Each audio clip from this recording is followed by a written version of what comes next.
The 93X Half-Ass Morning Show podcast is sponsored by Standard Heating and Air Conditioning. You can save up to $1,930 on a new furnace and AC combo or boiler. Don't miss this great deal. Go to standardheating.com. The 93X Half-Ass Morning Show.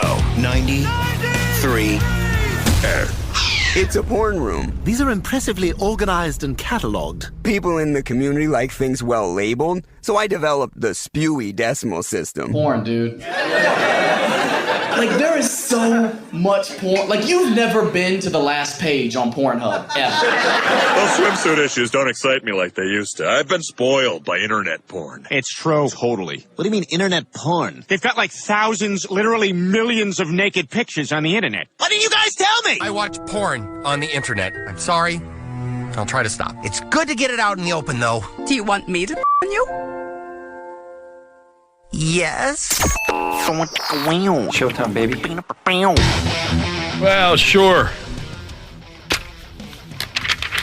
Are we celebrating our porn star guest?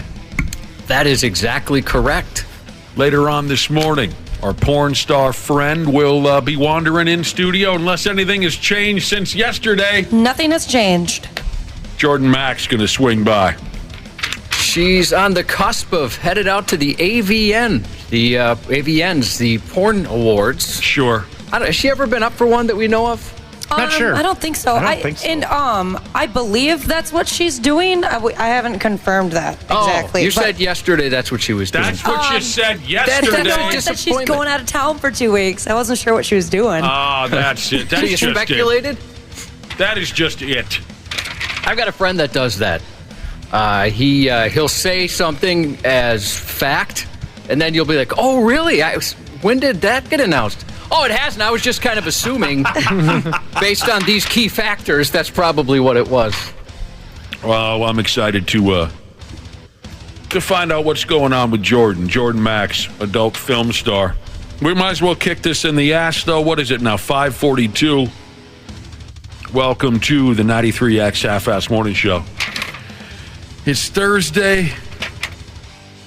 It's early. Your mama. You nailed it. There is some official brotherhood business we need to get out the way first. A couple of technicalities, if you don't mind, Josh. Why would I mind? Of course not. I think the proper term is technicalities. This information came to me from our text machine. 80s Kurt Rambis fan Jesus is officially changing his brotherhood name to NWO Jesus, and he wants to remind us that NWO is for life. Did he explain the change? No. Oh, good. No, he didn't explain jack squat to us. Ashley, do you want to speculate? Nothing? Wire pulling Jesus has also filed to change his title around here. Who keeps the minutes on this kind of a thing? We change them up on our text system. We can put your name in there so we know who's texting in. Please, let's make this as official as possible. Wire pulling Jesus has also filed to change his title. He'd like to be known going forward as Coyote Killing Jesus. Okay. All right, now that we got the formalities out of the way, let's play a game of Queef or Fart. We've got it. Just kidding. What's everyone doing today, Cubby? You good? Well, I wanted to go back to what you said about Queef or Fart because it's a pretty funny memory. There was some big-time Cumulus corporate people in town. Big time.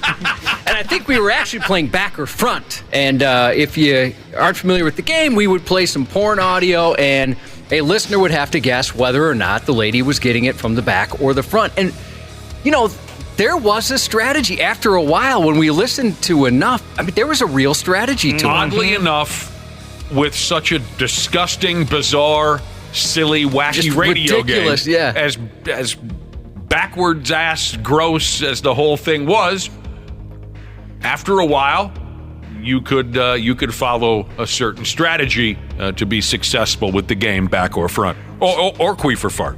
Yeah, really, there was a strategy after a while. Gross. And I don't know if we can explain the strategy anymore. It's a different day and age, but there was a strategy. And so we get a phone call from the boss, and he's like, hey, I just want to let you know, so these corporate people were in town, which we didn't know. And they're driving around in their corporate limo or whatever they drive around in on their way to a tea time and a fancy lunch or something. Right. And apparently there was a particular corporate person who was very upset and thought, this is ridiculous. We can't broadcast this on our airways. These guys are monsters. What are they doing? Not realizing we're in on the joke, and we know it's stupid. Right. We get it. That's the whole point. It's dumb. And apparently the biggest boss, who happened to be in the limousine, dressed in a fancy suit, said, I love it. It's awesome. Why would we ever change this? You're crazy. And so our boss shared that with us. The big, most powerful cat in that limo, he dug it. And then, you know how it is in the corporate world, all of his underlings went, oh, well, we love it too. It's so good. You're right, man. This is the best. That's why you're the biggest boss. Right. Yeah. Turn it up. Turn the volume up. I want to hear even more of it. Like I said, I love it.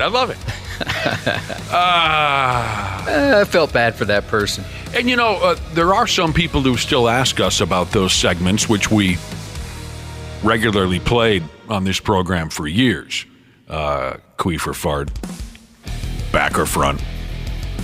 They ask us about it, and a lot of folks make assumptions that we got in trouble, and that's why we decided to stop. That's absolutely untrue. More or less, it just stopped being funny. Every bit plays itself out. You know what I mean? Well, for me, yeah, and that part's true, but the bigger thing for me was when people texted in and said, well, goodbye, we can't listen at work anymore, and that that ruined it. I got that a lot when I was doing bar gigs. They're like, dude, I love the show, but back or front, we can't listen to it. Yeah. In the warehouse, you would hear 5 different speakers of just sex noises in the warehouse. Yeah, folks would not be able to, and that's bad for business, and it's bad for folks that we've become to know as friends. Right, they no longer can tune in, and we, don't get a chance to hear from them anymore. So, man, warehouses have changed. Because when I was a kid working at warehouses, if some sex noises was the worst thing you heard in that warehouse all day, I mean, that was a good day. But anyway, Sprinkler Fitter Jesus, I forgot about this. We once for opening fishing weekend, we changed back or front the title to bow or stern. That's brilliant. We've had some laughs around here over the years, by God. It's a different time. What are you going to do? Boy, I am buried in surveys and reports and studies over here on this side of the soundboard, Josh. Maybe tell me if you think this is what happened. Or if you think this is how it plays out. Once winter kicks in and we're spending more time indoors doing nothing, that's when the polls and survey people really get busy because they've got nothing else to do. Yeah, it could be.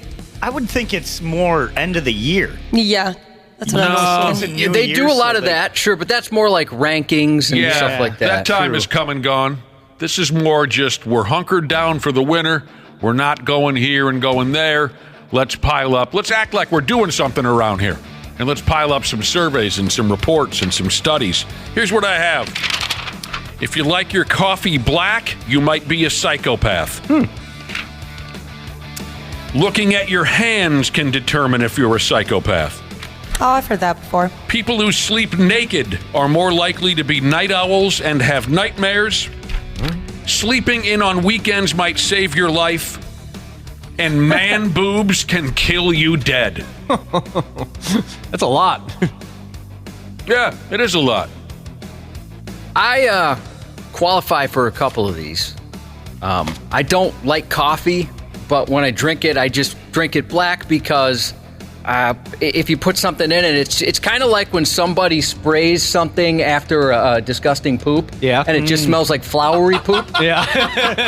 That's how it is for me if you put like caramel or milk or something in coffee. It's just gross, and I made it worse somehow. I'm with you, Josh. I only drink coffee out of necessity. I don't do it for the flavor or the taste or the enjoyment. I do it because otherwise I'll fall asleep. That's how I am, where I'm trying to slow down on my Mountain Dew and Monster intake. Mm-hmm. When someone takes a disgusting poop and then they spray something and it just smells like flowery poop. That's my favorite Someone who's keeping the minutes around here again? I'm keeping track. Mark that down as my favorite sentence so far this morning. Have you ever tried though, like going to like a Caribou or Starbucks and getting their good coffee, like an iced vanilla latte or something? Because I drink black coffee if I make it myself or it's here at work.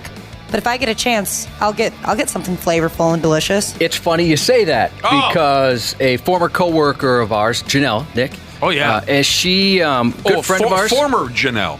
Yes, I'm sorry. Yes, I'm an idiot. I forgot we have a current Janelle. Yeah. A salesperson. Okay. Everyone just gasped for a little bit. Like, no. I'm an idiot. Yeah, I'm sure. I was picturing current Janelle, but now, yes, I've got you. I'm picturing former Janelle. Let her buck. What were you saying? Former Janelle. So she loves coffee, loves it, and so she thought, she could change me. And she would bring in these fancy coffees, like, well, maybe you like this one, maybe you like this one. And they were all, didn't like any of them. None of them. I'm not a coffee person. And I part of it, too, is my wife was really into it for a while. And I'd have to go and order coffees for her. It would take a really long time to get the sentence out, all the stuff. And I would be embarrassed. I was very needy with everything we had to put in there. Yeah, a certain amount of this, a little bit of that, sugar-free this, 3 pumps of caramel. Whatever it is, yeah. Can I ask you something, Cubby? Sure.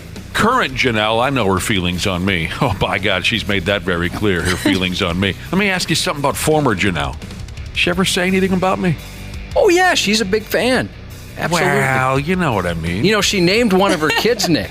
Do you think that's a coinky dink? Well, I've got my answer. I've got my... If you drink black coffee, you might be a psychopath. All right, what did I say? You can look at your hands to determine if you're a psychopath. This has to do with... the hand one, I'm another psychopath. Okay, you said a couple of these... Yeah, this is the other one. Rang true for you. Okay, total silliness here. Odds are this is nonsense and just silliness, but... Some Canadian researchers, they're really friggin' bored in Canada. Do your Canadian accent. I love it. My Canadian accent? Yeah. Oi, mate! Perfect. Let's play some cricket.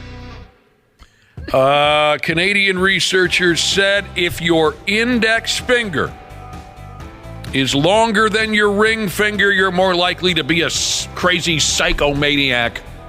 Now my index finger longer than ring finger. Uh-oh. I'm good. So on my close. My right hand, it's a photo finish. Hang on a second. I got to start this all over again. Index finger shorter. Yeah. Sorry, shorter than ring finger. I'm not good then. I'm going to say it again. Index finger shorter than ring finger. Yeah, you had it backwards and there. You're a maniac. Oh, I'm good. Yeah, one hand, it's clearly the index finger is shorter than the ring finger. The other one, it's they're neck and neck. I'm a double maniac. That doesn't surprise anybody. No, I thought there was something wrong with you from the get-go. I thought that was just... Dana's penis is also shorter than his index finger. I thought that's just how hands were supposed to be. I have no idea how hands are supposed to be. So, but I'm with you, Josh. On one hand, my index finger is the exact same length as my ring finger, but on the other hand, my ring finger's winning by quite a bit. Who effing knows? This stuff is so stupid. People who sleep naked are more likely to be night owls and have nightmares. So that, Dana, you sleep naked. You're the only one I hear that sleeps naked, right? Or is anybody else? Why did you have to be the one that sleeps naked?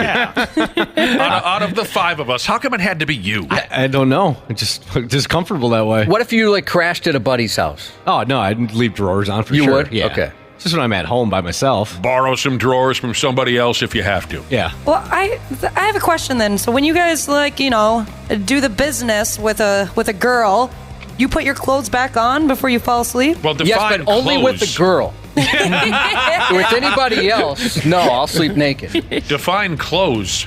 You mean underwears? Yeah. Well, yeah. I put my drawers back on because I'm comfortable sleeping in drawers. Yeah, I don't. First and foremost, I don't take all of my clothes off when I make love. That's true. He does not.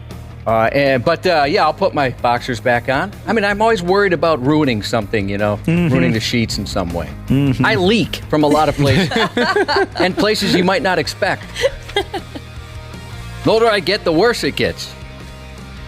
I'm trying to find if there's anything terribly interesting in here about sleeping naked and having nightmares. Yeah, I've talked about having nightmares and night terrors, the ones that like I'm screaming and can't wake myself up. It's awful. So yeah, that tracks for me. Really? Mm-hmm. I love having nightmares. What? You do? Yeah. You love having nightmares. Like, I don't know. You're a dark person. Because I honestly, for probably when I dream, I don't really remember any of my regular dreams, but I always can remember my nightmares, and that's always kind of fun. Well, I think that's basically the same story for everybody, right? That you remember the nightmares? Yeah, you remember the freaky, scary stuff more than I dreamt that I went and had an ice cream cone or something. Of course, true. yeah. Yeah, I almost never remember my dreams, but nightmares sometimes stick with you. Oh, God, yeah, there's a couple that I'll never forget as long as I live. Dana, does your sleeping naked have anything to do with your eco-footprint? Oh, my eco-footprint. Let me tell you about my eco-footprint. Do we have a couple minutes to talk about my eco-footprint? No. I'll just tell you this about myself. 2 words, carbon neutral. I've been working on it for a while. Proud of you. That factors in here. Sleeping in on weekends might save your life. Pretty basic stuff. You get a little more sleep, you live longer. I need to get better at that. Yeah, I think probably anybody listening live right now is in the same boat. Mm-hmm. I'm always mad at myself when I wake up it's usually like 7 a.m., 8 a.m. I'm like, gosh, I wish I could sleep in. And then I'm like, wait, that is actually sleeping in by quite a bit compared to when we wake up. I've never, ever in my life had a problem sleeping in. And I'm very sympathetic to those who do. Yeah, I can't. I can sleep until somebody kicks me in the ass. But like you said, Ashley, I mean, if you wake up at 5 or 6 on a weekend, it technically is sleeping in. Mm-hmm. So that's kind of how I look at it. I just don't think I could live with myself if I was waking up at 5 or 6 on a weekend. No. I would be disgusted with myself. You get more sleep, you're a little healthier, all that blah, blah crap. Better for your heart, better for your this, that, your pecker, your vagina. It's good for everything. I have heard that, they say sleep affects so many things and stuff you might not expect, but I have heard it is better for erections. Getting more sleep? Yeah. Kind of helps out. That's why I try and take a nap every day. I want to have a good one. Giving you a good one, honey. And keep an eye on your man cans, your man boobs, boys. They can kill you dead. There's some kind of correlation between... I always thought the term moobs was stupid. I'm with you. That is very I've never even heard that. That is dumb. You've never heard moobs? No. It's dumb. Yeah, it's stupid. We don't need that one. I'm sure you've heard this stuff before. If you got a set of man cans swinging around, a little bit of a higher risk of what they call here early death, which is before the age of 75. Gynecomastia, this and that. One of the lines in here just grabbed me. Having big old man honkers.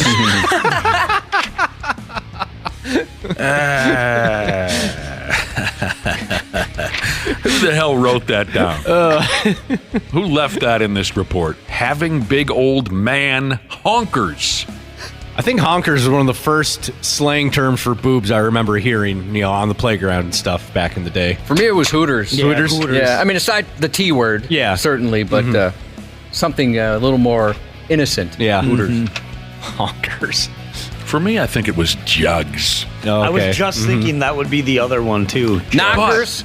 Knockers is a good one. Knockers. Not really used that one much. But my brother and I, God, we were privileged kids. We really were. Growing up with my dad and his cowboy truck driving hard-on redneck buddies, we just learned stuff way before any of our buddies and our classmates learned. Way before. And we what's the word I'm looking for? There's a word. I'll just get around it.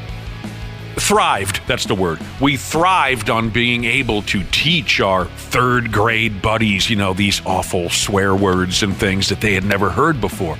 And if we're talking about slang for breasts, my brother and I were taught one at a young age, and we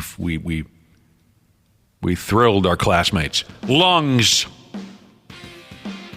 Yeah, it's a good one. A buddy of mine, a buddy of my dad's. When we go ice fishing and everything, there were those older fellas always brought porn mags with them for the road trip, and so there we are paging through it. As young kids, we were way too young to be looking at such stuff. And one of my dad's buddies says, "Man, look at the lungs on that one." Never heard that one before. Me either. You've never heard? No. I'm getting the same thrill I did in third grade.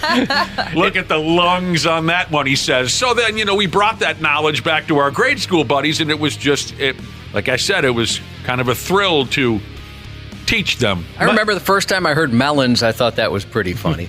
You mix something innocent with something kind of dirty. Yeah.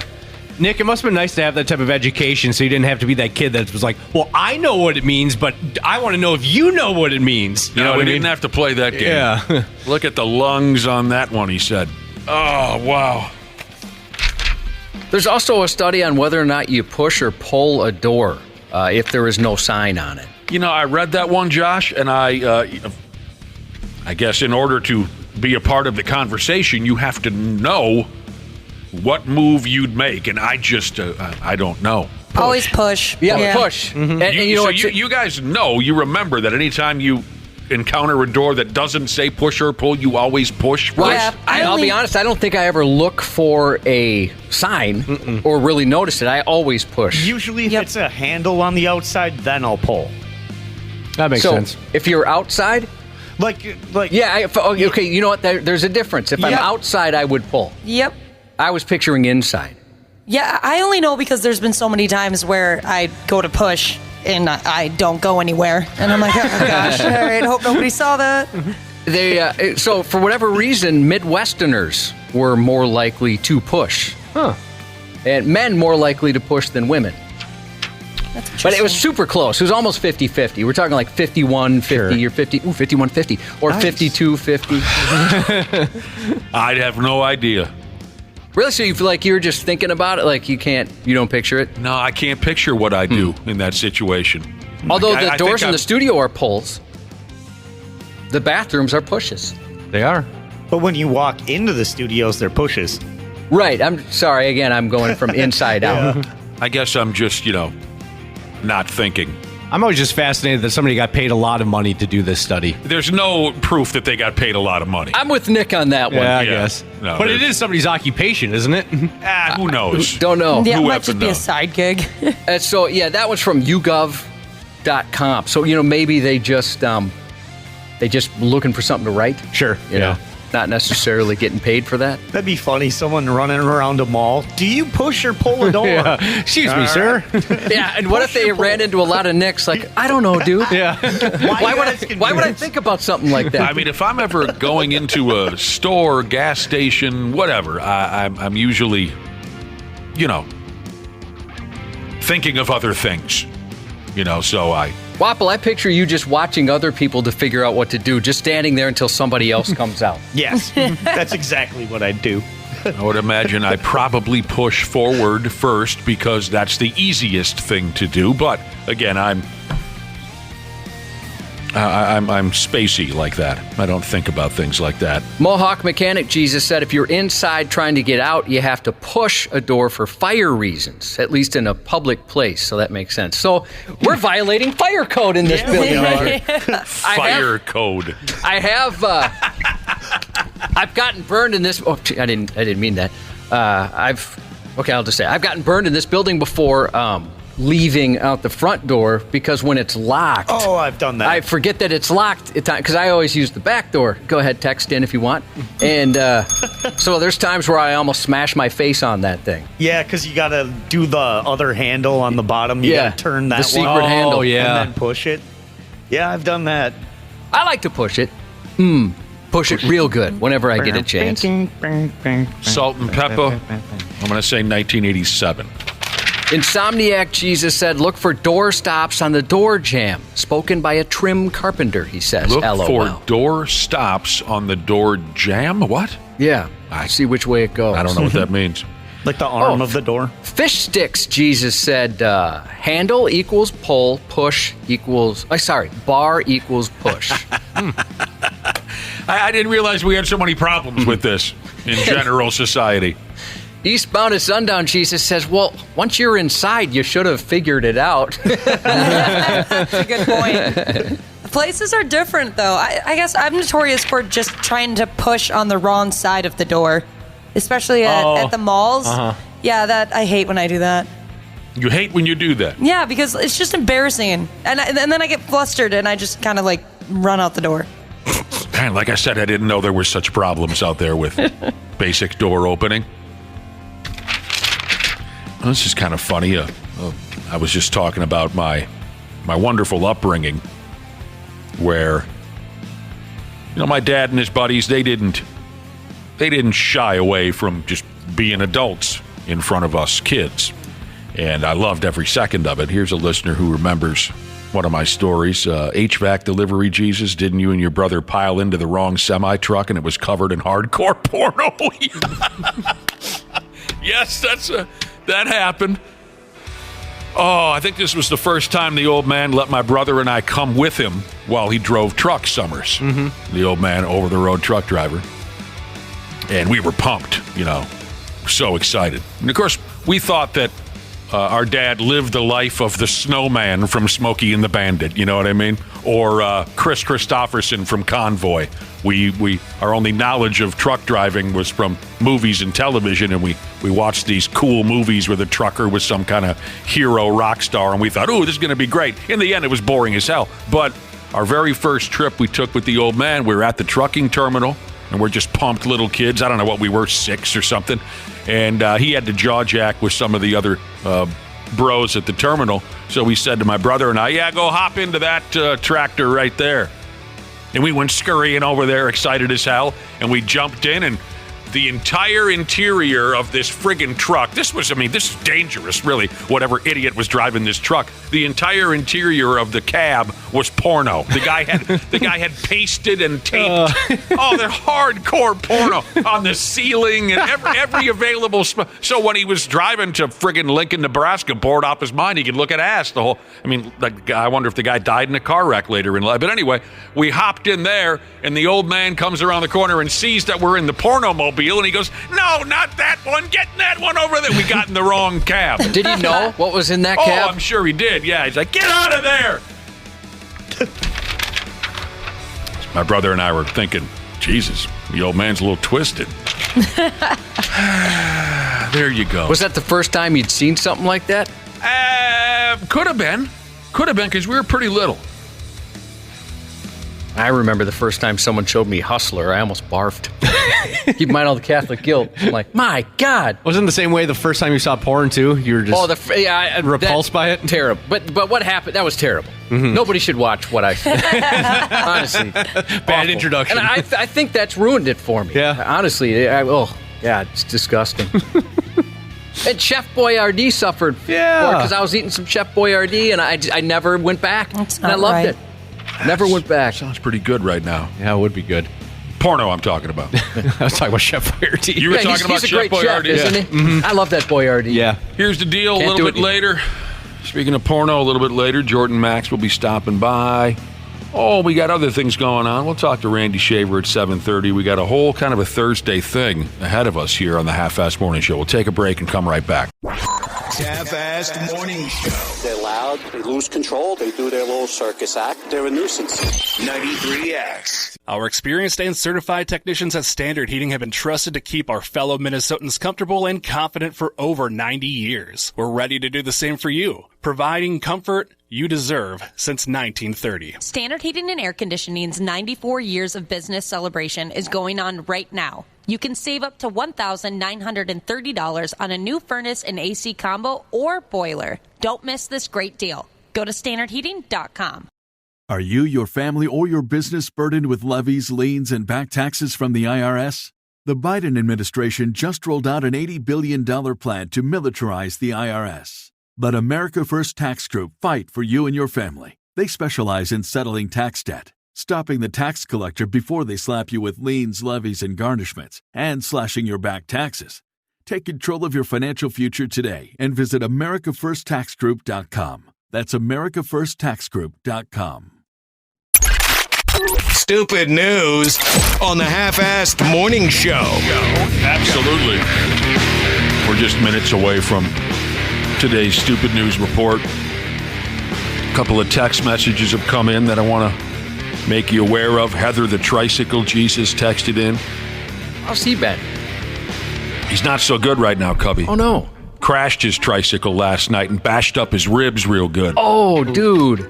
Now, when I first read this, I thought, what do you mean? You were drunk on a kid's tricycle? I think he means a three-wheel motorcycle because I looked a little further into the background of Heather the Tricycle Jesus. I can do that around here. I've got the power to look all of yous up and find out the specifics of your life.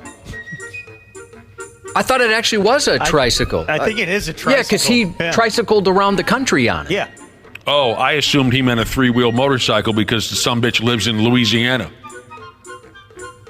He, unless there's another Heather the Tricycle Jesus, but yeah, he's come out and visited us at the state fair, and he traveled around the country, and he kind of gave us updates on a kid's tricycle. Well, not a kid's, but a non-powered tricycle made for adults. A pedal bike. Yep. Yeah. Yep. I have no memory of these visits that he's made. I apologize to the man for forgetting. All right, well, it doesn't really matter. Okay, so he doesn't ride a three-wheel motorcycle. He rides a big, giant pedal tricycle.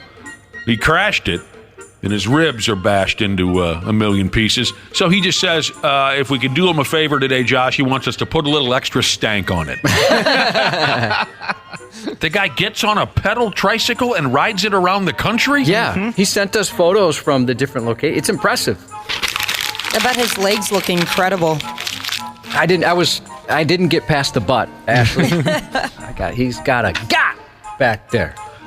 2 pumps, a quiver, and an apology, Jesus, also texted in. And he wants a wah-wah-wee-wah shout-out. He says it's his last day at Amazon. He's been there for 6 years. Hey, congratulations. Yeah. Moving on, huh? Yeah. Hope whatever it is better for you. What are you going to do, buy a bicycle and ride around the country? I've ridden one of those motorized trikes before, specifically a Can-Am, so a little different. Motorized three-wheel motorcycle. Yes. And I... tons of fun?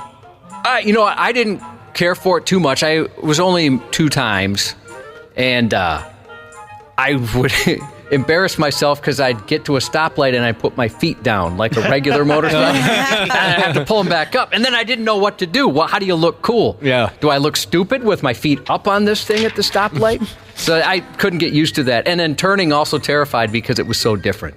Oh, yeah. Mm-hmm. And because the Can-Ams have... Oh, wait. Does it have 2 wheels in the front? Now I don't remember. Yeah, it does. It had the 2 wheels in the front. Yep.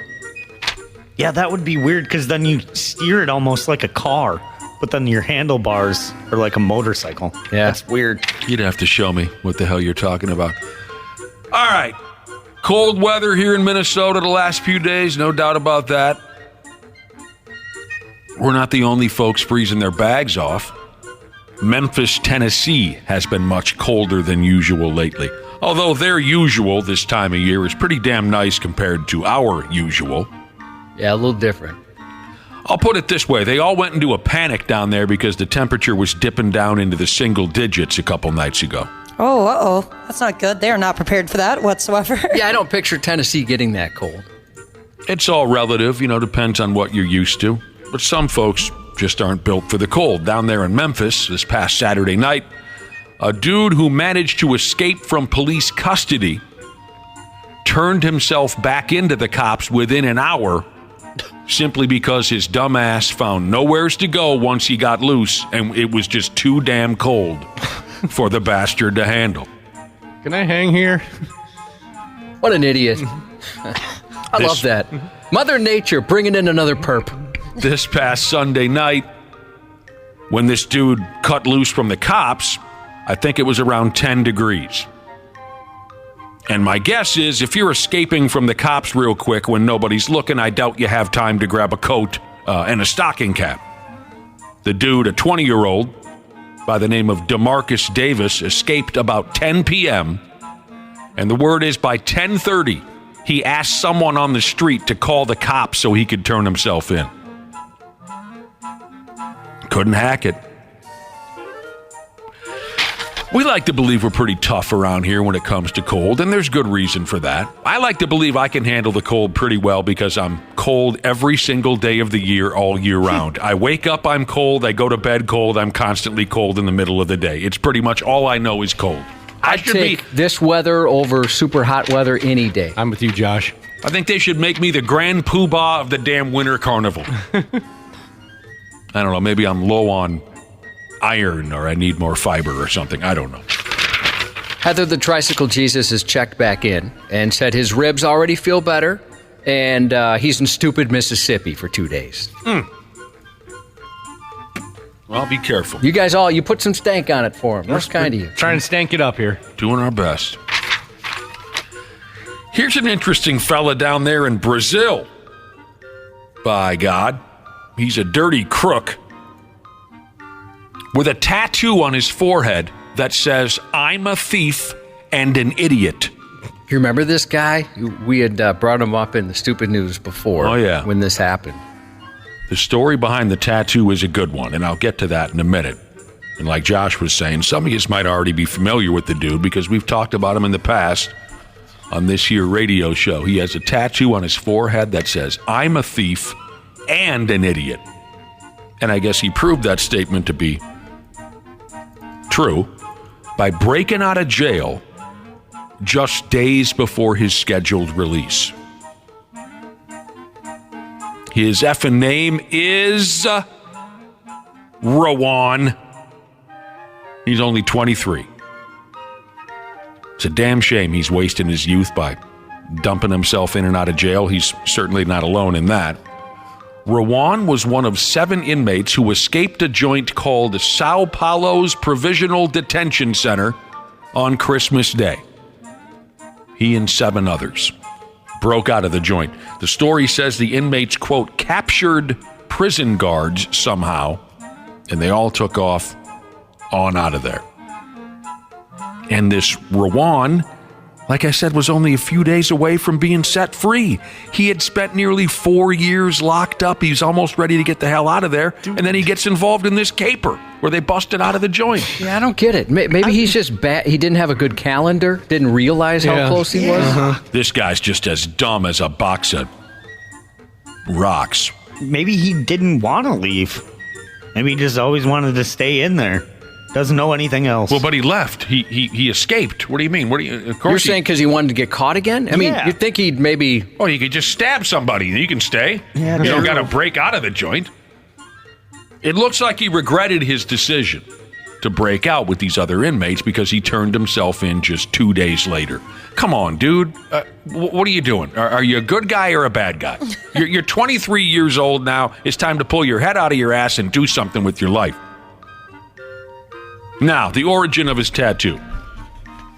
If you don't remember, again, he has "I'm a thief and an idiot" crudely tattooed across his forehead. Bet that was painful. And here's where some of you are going to say, "Oh, yeah, I remember this prick." He was forcibly tattooed by 2 men he tried to rob back in 20+17. They held his ass down and basically said, "Oh, you want to be a crook? All right, well, make sure everybody knows what you are." And they forcibly tattooed this on his forehead when he was only a 16 or 17-year-old kid.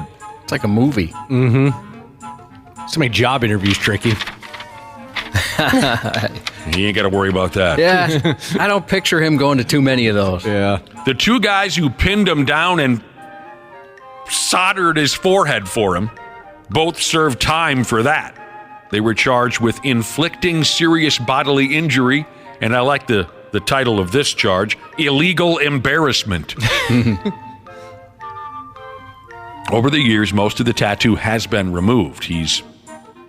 I don't know how, because he's spent most of his time in the cooler, but he or a fellow inmate has found some gimmick to remove almost all of it. There are still some letters visible. But this might be the last time we hear from old Rowan. I mean, he's effed up for real skis this time. Now that he was involved in this effing jailbreak, they're sending his scrawny ass to the real deal maximum security joint there in Brazil.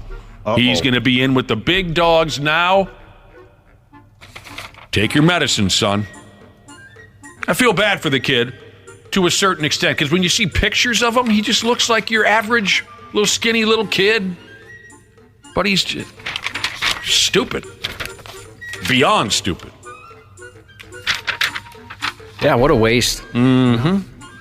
It's too bad, He's 23. Right, young dude. He should be running around having the time of his damn life. He should be going to Iron Maiden concerts with 100,000 other Brazilians. That's true. When Brazil says we got an Iron Maiden concert on the schedule, everybody shows up. And they show up 7 days ahead of time. They urinate and defecate themselves while standing there and watching the show because they don't want to move a muscle. What is that documentary where they're flying the airplane? Is it called Flight 666? Yes. That's it. Flight 666. Have you watched all of that concert footage? Yes. From those shows, and they do it all in the documentary. They do with some American shows, but a lot of it is Brazil and Argentina and all this. Then they do one in England too. I thought they had a home show. Oh yeah, they did a show. Yeah. It's fascinating. Number one, just to see their show and the passion from their fans, but also the team traveling with their private airplane, flown by the lead singer Bruce Dickinson. He's the friggin' pilot. But if you remember, so Wapple and Josh, you've watched the documentary. I think this was a Brazilian show. Where when the show is over, they've wrapped up the show, and there's still like a 30-year-old fan, a dude, big, tall, badass-looking dude, long black hair, wearing the Maiden T-shirt. There's still a guy in the crowd, and he has, I'm not a religious person, but it appears he has some kind of a rosary wrapped around his hand. He's crying, and he's thanking God that he was at the show, while his girlfriend stands there and waits for him to finish his prayer. That's how important Iron Maiden is to some people. I love that. You And I'm remember sure that he's scene? absolutely, and he's not unique, I'd imagine. No. His girlfriend's like, let's go drink some beer. The show's over. He's like, hang on a second. I have a 30-minute prayer I'd like to say right now to thank God that I was able to be here tonight to see Iron Maiden sing Rhyme of the Ancient Mariner. Those shows it's breathtaking watching that crowd. It is. Some of you are sitting there going, how the hell did we get on? When did we make this an Iron Maiden parade? Sorry, we accidentally fall into that from time to time. All right, let's see if we can all wrap our heads around this one. It has to do with electronic mail, so I admit I was a little lost when I first read this story. For those of you who trade emails, it says here a lot of companies have a general email structure for new employees where they combine your first initial with your last name. So, for example, A. Wapple for Andrew Wapple. That's how they do it. If you're a new employee, your new email is your first initial, your last name, and then whatever the company whatever the company name is. You following what I'm saying so far? Yep. Mm-hmm. Okay, good. A woman has gone viral on TikTok for explaining how it's always awkward when she gets a new job because her name is Samantha Hart.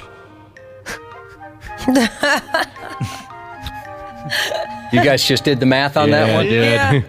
So when she begins a new job and they give her that standard email gimmick, her email address is always SHART at whatever the company name is.com. Shart at blanketyblank.com. My name is Samantha Hart, and most companies use the email designation of first initial last name, meaning that my email would be Shart. And at every single workplace, I have received an email from HR the week before I start letting me know that my name does not exactly fit the company email structure. That's weird that they would go to those lengths. Like, hey, we can't put that in a company email. That's good comedy. Yeah, it is. Well, maybe not for her, but for her coworkers. So she's had a couple of gigs, and this has been an issue at both. And now she's transitioning into a new job, and she's dreading having the conversation again. Yeah, I bet that would suck. Too bad. Shart. God, but that's funny. So it is good, isn't it, Wapple? Yeah, Sharks do suck. This one's got you tickled, doesn't it? Yeah. There's just nothing she could do about it. God dang it, another one? Yeah, her personal email, I'm sure it's not that, right? No, not She'd at all. probably rather put like Samantha 69420 versus having to go for Shart again. Oh, man. In the comments section, so this story went crazy on TikTok. In the comments, a woman named Allie Hole. I love how much Wapple's loving this. She said this has been a problem for her too. And a guy named, Wapple, I don't know if you'll come back from this one. Probably not. All right. There's another individual who's had this email problem when they take a new gig. This guy's name is Paul Ennis. Doesn't it sound like a story your dad or grandpa would tell you? Yeah, it sort of does. I don't know. Paul Ennis had the problem. So did Patrick Ecker. Yep. He had a problem too. Pecker, penis, a-hole, Shart. Shart.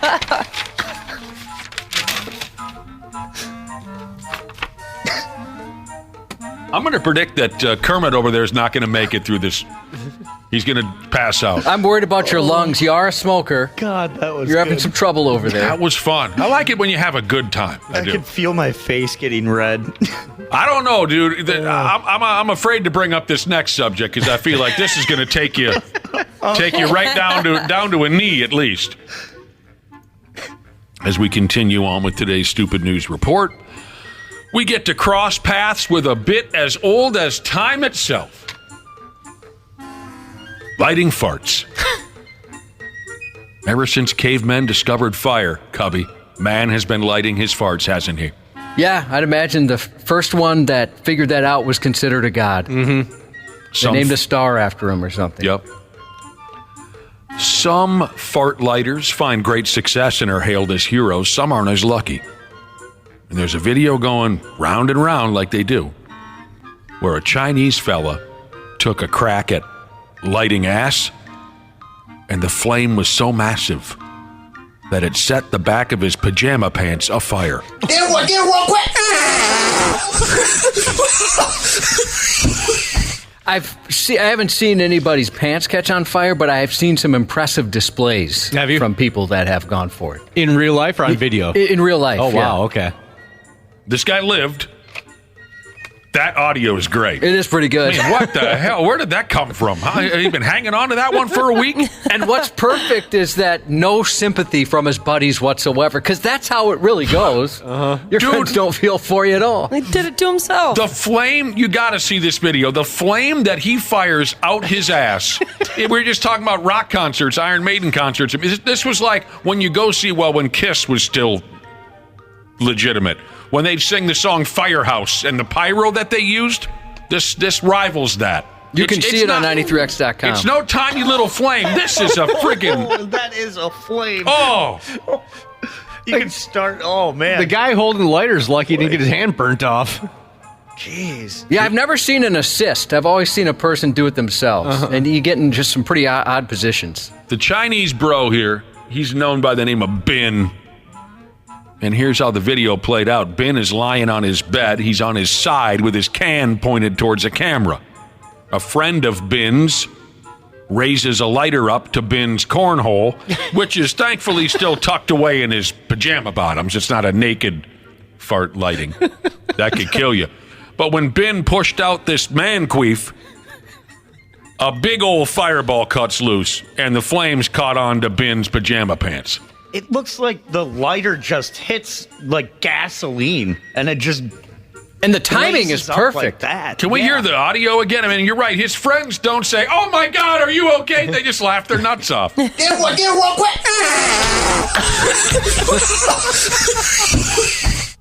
God dang.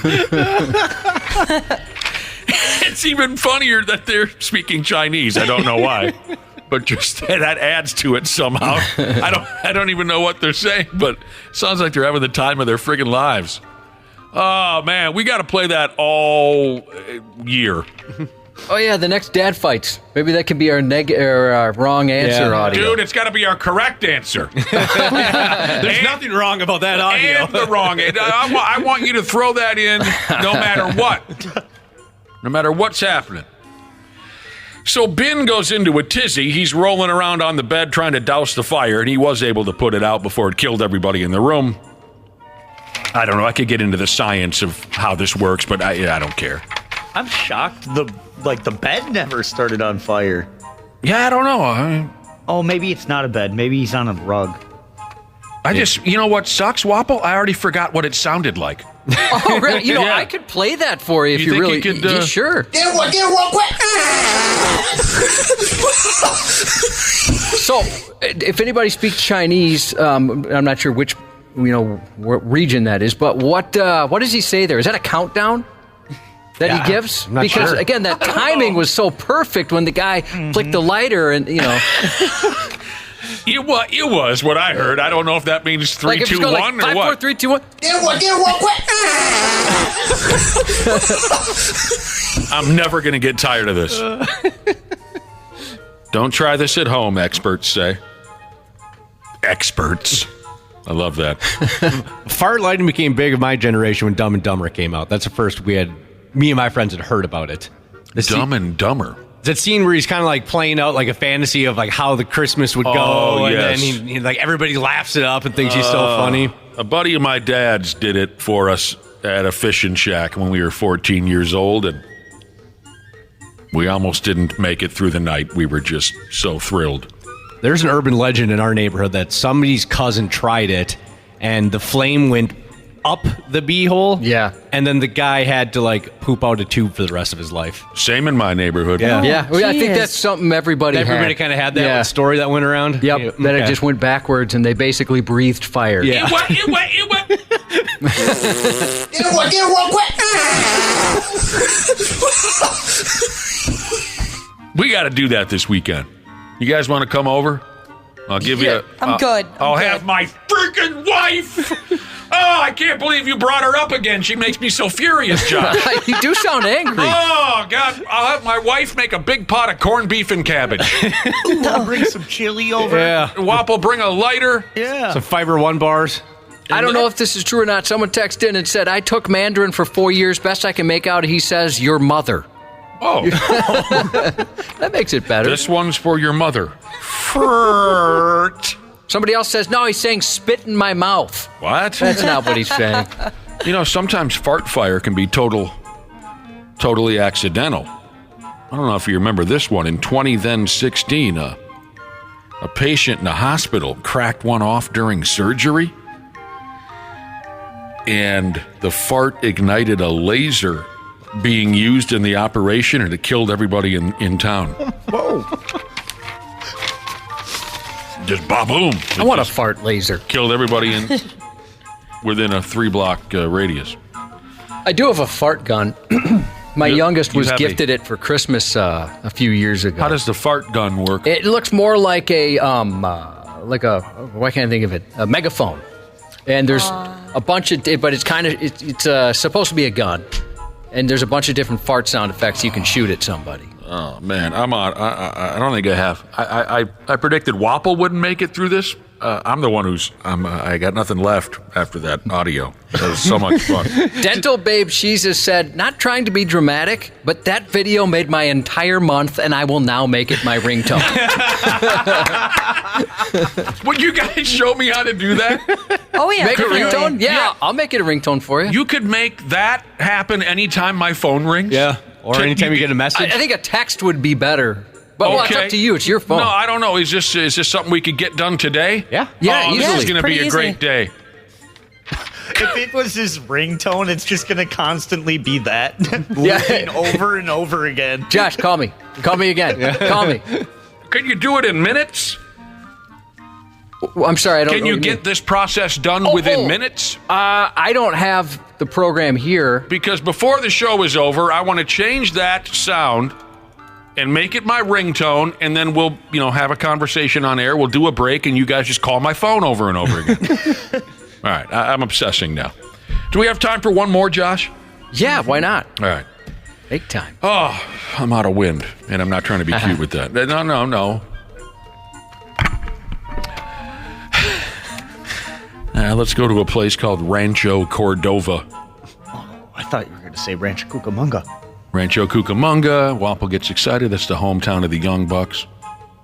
No, Rancho Cordova. I wonder if they're rival high schools or something, Wapple. Probably. Do you wonder the same thing? Mm-hmm. In Rancho Cordova, California, there's a street in the neighborhood that has a silly name, and the city council over there is looking to maybe get rid of it altogether.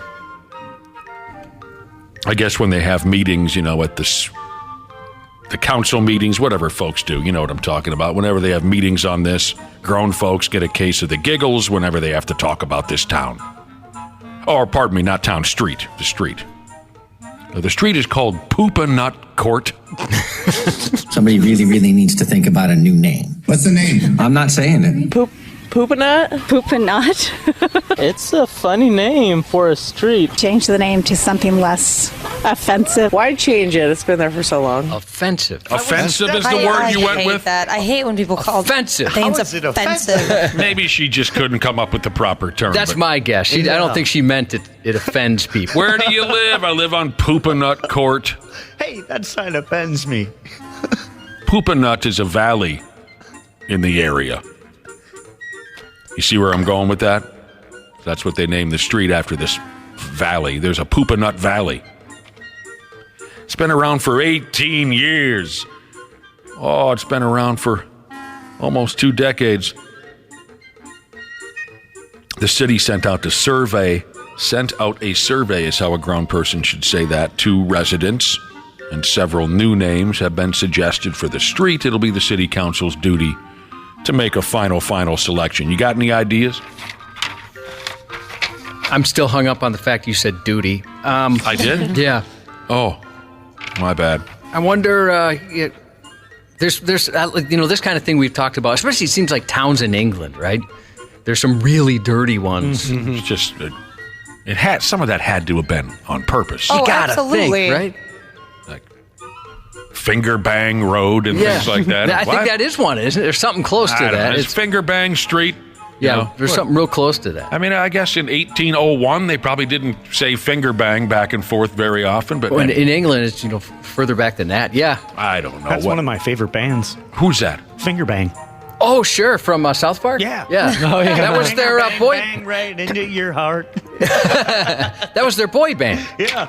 I don't know what they should do with Poopenaut Court. It's not my problem. Ooh, how about they call it the Street of Dreams? And anytime anyone drives down that street, a big stereo system plays that incredible old song from Rainbow, Street of Dreams. It's one of my favorite songs of all time. I did not know that. But that's just the old school rock fan and maybe the liquor talking a little bit. Ooh, you could call it Sentimental Street.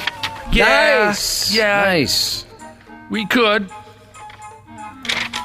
There's got to be a Bruce Springsteen song with street in the title. Dana, you're a fan. Jesus, that's all that friggin' idiot ever he sang talks about. The streets and towns of Philadelphia. You're out on the street and you're tough and it's cold and you're young and you're right and you're free and you're tired and you're American. Yeah, you just got done working a hard day at the factory. Yeah. I say give Richie Blackmore the respect he deserves and call it Street of Dreams. But I don't know what I'm talking about. We got to take a break. Street Justice. Street Justice. Isn't that a Twisted Sister song? Yeah, Twisted Sister sang Street Justice. Street Justice. It's off the Stay Hungry record, 1984. Taking it to the streets. Doobie Brothers, 1976. Sports on the 93X Half-Assed Morning Show. Some brilliant shot making in the last couple of games from Jack Draper. He's like bending over to shake hands. Oh, and he's gonna just go right over and hurl right in the garbage can. Oh, goodness.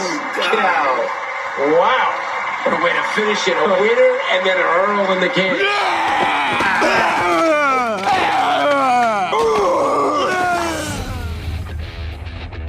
Music has been taken out of this portion of the Half-Assed Morning Show podcast for licensing reasons. Oh, wait a minute. We're going Mean Street? Yeah, how about Mean Street? Mean Street sounds pretty good. Should have came up with that one right away. Bow. Stinking streets, crazies on my block. See the same old faces. Van Halen, Mean Street. F you if you don't know it. You've done your life all wrong if you don't know it. You've done it all wrong. Educate yourself, as they say on the internet. It's home, Cubby. Come on, crank this for a minute. It's called Mean Street. I wasn't into rock music yet when this came out. Found out much later. So it was like 81, something like that. 81. Fair warning. God. Do you, were you at this point in 81, were you listening to rock? Oh, yeah. For me, it was like 86, 87, right around 6th grade when I first got into it. Dialed in, total dork, wouldn't shut up about rock music in 81. Yes, Ashley. What did you listen to before you listened to rock music? Who are you asking? Josh. Well, either whatever my parents listened to, so like a lot of Beatles and stuff like that. Oh, all right. Or like KDWB, WLOL. It's kind of like the pop stuff. Sure. I always picture you two, Nick and Josh, just like coming out of your mother's just instantly listening to rock. Like when our moms pooped us out? Yeah, That's what exactly. it come out of, right? Yep. Yeah. No, it was a friend's older sister's friend, if you can follow that, who introduced us to rock music. Start Black Sabbath, all that kind of stuff. And he gave us the education. That's so cool. Ah, man. What was I saying here? There was a route I was going to take and I lost it, but that's okay because we got to move on anyway. Last night, it wasn't the comfortable cakewalk F-off win that we thought it might be for the Wolves, but they did handle their business in Detroit. They beat the worst team in the Eastern Conference, the Detroit Pistons, by 7. I think they won the game by 7. They're at home tonight. They got no time to F around and listen to old Van Halen records. They got to play at home tonight at 9 o'clock. Yeah, that's stupid. Boy, would I be pissed off if I had signed up to go to this game and then find out it starts at 9 o'clock. But they got to have the double whammy on TNT, the double feature, whatever they call it in the sports business. And they're a Western Conference team. That's I could go crazy on that. Why are we still a Western Conference team? Why are we not in a conference with Chicago and Indianapolis and Cedar Rapids, Iowa, whoever's in the NBA? Why are we still messing around? But that's for a different time. There's all different games tonight and at all different times of the night. At 5:30 p.m., Golden Gopher basketball is on the road at Michigan State. The Pigs start at 6 o'clock against Tampa Bay. And then, like I said, the Wolves are at 9 o'clock. You can spend all night. Randy Shaver's going to join us here in a half hour. Josh's news is coming up. Half-Assed Morning Show. They're loud, they lose control, they do their little circus act. They're a nuisance. 93X. Our experienced and certified technicians at Standard Heating have been trusted to keep our fellow Minnesotans comfortable and confident for over 90 years. We're ready to do the same for you, providing comfort you deserve since 1930. Standard Heating and Air Conditioning's 94 years of business celebration is going on right now. You can save up to $1,930 on a new furnace and AC combo or boiler. Don't miss this great deal. Go to standardheating.com. The Rolling Stone Music Now podcast gets inside the biggest stories with Rolling Stone senior writer Brian Hyatt, joined by Bob Harvia from 60 Songs to Explain the 90s. The's no freedom rock yet of the 90s. It's coming, though. From 2010 to 2019. And the top 10 is Nirvana, Alice in Chains, Pearl Jam. So the freedom rock of the 90s is the grunge Mount Rushmore. Rolling Stone Music Now, wherever you listen. Half-Assed Morning Show. 93X. No, you can walk away and I'll get your stuff. Get my stuff. Yes. Get my stuff. Get out. Call the police. Call the police. A fired Atlanta airport coffee shop employee was caught on video attacking two of her former managers, picking up a chair and screaming at them over the weekend. Shakoria Ellie, a former barista at Harvest and Grounds inside Concourse D at Hartsfield-Jackson Atlanta International, had gotten angry during an argument she had with a coworker about espresso shots shortly before noon on Saturday. As the video began, she could be heard screaming for her stuff to be returned, while some of the store's items, including a fruit cup, were spilled to the ground. You're a fruit cup. Stop it. Thank you. Give me my stuff, she yelled. One of the store's managers pushed her away from the counter, but the irate woman tries for a second time to get behind it, yet was blocked again. Bitch, she screamed. I'm sorry, that's in the story. I apologize. As she swiftly grabbed a nearby stool and attacks the first manager, who again stops her from getting behind the counter. And now she was really frustrated. She eventually walked away, but then changed her mind and sprinted back into the shop and hurtled over the counter to retrieve her items. Her plan backfired, though, as she was quickly wrapped up by one of the managers again. As she attempted to run from the store, she was attacked by karma as she tripped and fell to the ground. According to the police report, she'd been terminated from her position and already had her airport badge confiscated by security. Well, she really liked that job. I guess so. When she jumped over that counter, she's got some hops. It's impressive. She must have been an athlete of some sort. Oh, yeah. Meanwhile, a heavily drunk man returning to Seattle from Tokyo allegedly bit the arm of a flight attendant, forcing the flight to return to the airport last week. After being detained, the 55-year-old told authorities he'd taken a sleeping pill and had no recollection of what happened. The female flight attendant sustained minor injuries. Then footage captured the wild moment when a passenger smacked a pilot after learning the plane was delayed for 13 hours. The smackdown occurred Sunday after the Indigo flight was delayed due to poor visibility caused by dense fog sweeping the region. You bastard. I like to fly when there's poor visibility. Who doesn't? She just slapped him right in his yapper. Yeah, not happy, I guess. That's not good. Yeah, he was upset. A passenger on budget airline SpiceJet had quite the eventful trip earlier this week on a 1 hour and 45-minute flight from Mumbai. After using the restroom, the passenger attempted to leave the bathroom, but the lock malfunctioned and trapped them inside. No.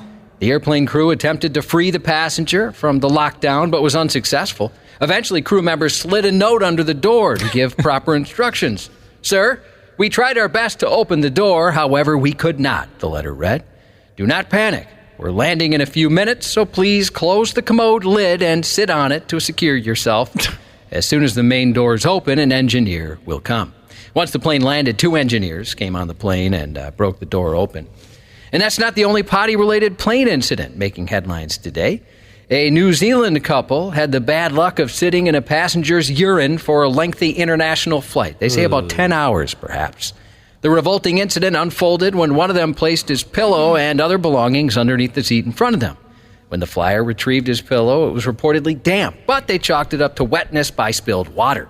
Eventually, however, they realized the source of the moisture was far more nauseating. After several hours, one of the travelers reached under the seat to find a pair of wet underwear, deducing that the perceived water was actually pee, which meant the couple had been sitting in urine for their 10-hour flight.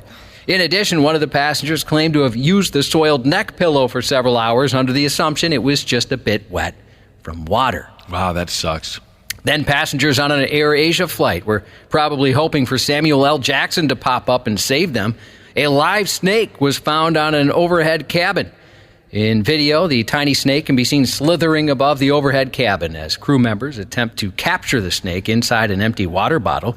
In a statement, the airline said it was aware of the incident and stated the snake sighting was very rare, but flight attendants are well trained to handle the situation. I have had it with these motherfucking snakes on this motherfucking plane. They're trained snake wranglers. Well, what do they know? What's the procedure? They didn't go through what they know. I mean, son of a bitch. Yeah, dude tried to put it in a water bottle.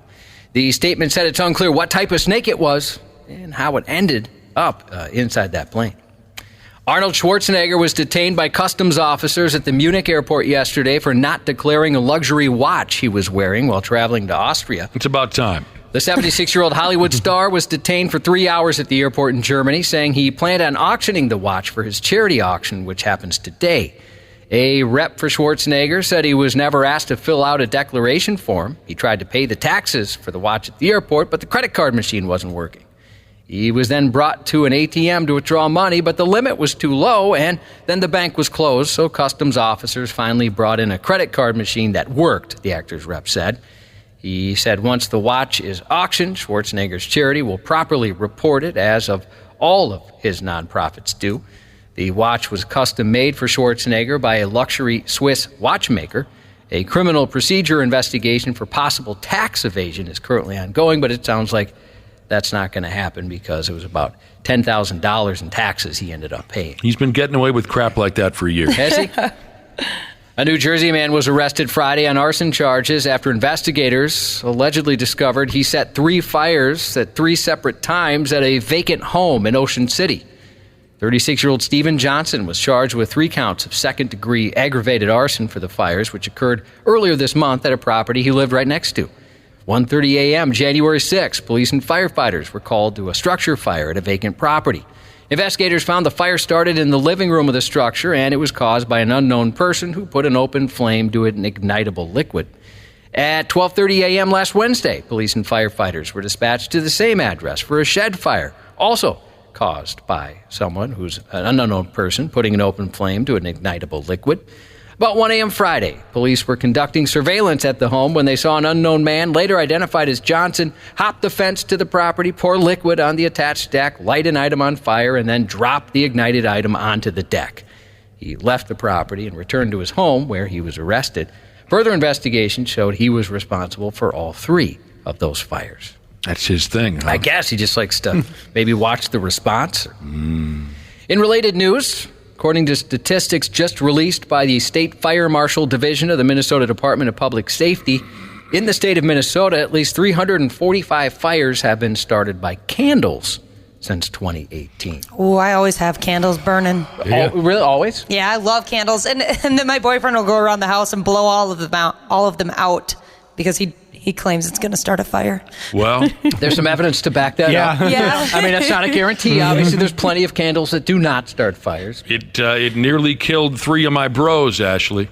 Oh, really? How? Yep. Well, they got drunk and high and were hanging out. Somebody lit some candles and they all passed out, and the house caught fire. I mean, they very closely came to death on that. That's so scary. Woke up and just black smoke, could not see their way out. They did luckily all get out of there, but it was a friggin' close one. Hey, Cubby? Yeah. You almost lost half man, half a Merzen on that night. The world would have stopped spinning. That would be tough if he wasn't around to entertain us all.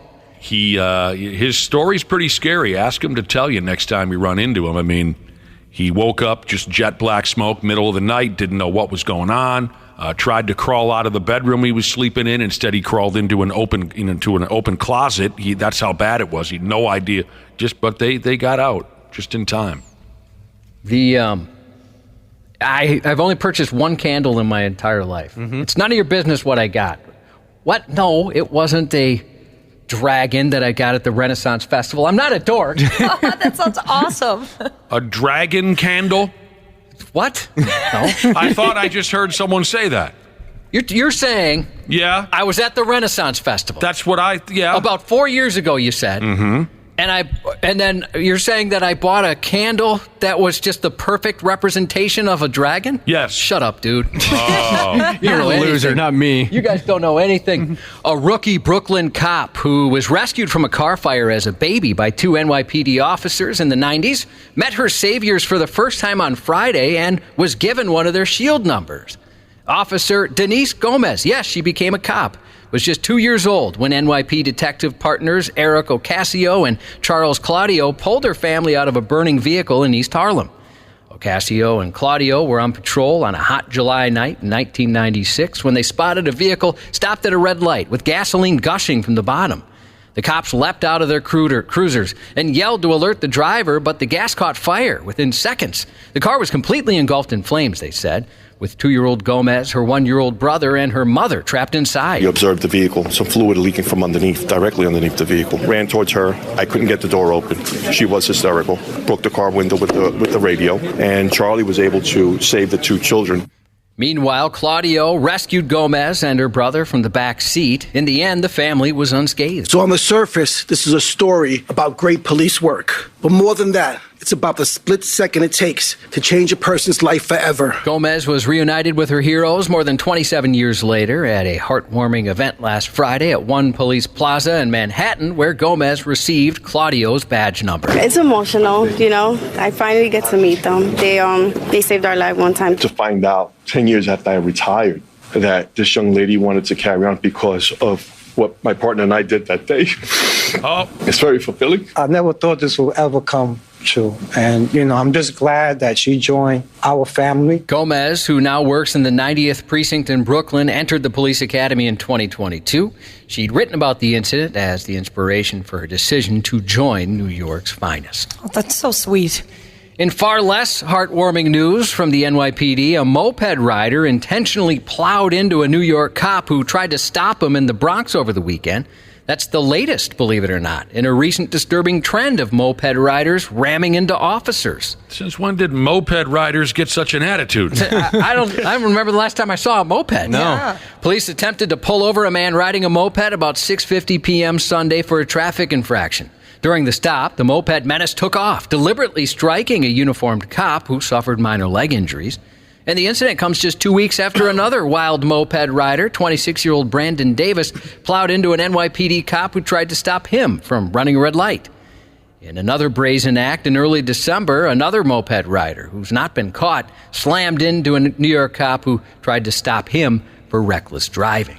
I don't know. Something's happened out there, Josh. When we were young, moped riders were just kind of the nerds in town. Pretty much, right? Yeah, there used to be jokes about them and stuff. But now they're the most dangerous, intimidating crew out there. Maybe that's why. They're sick of the jokes. Yeah, they finally snapped. Getting their revenge.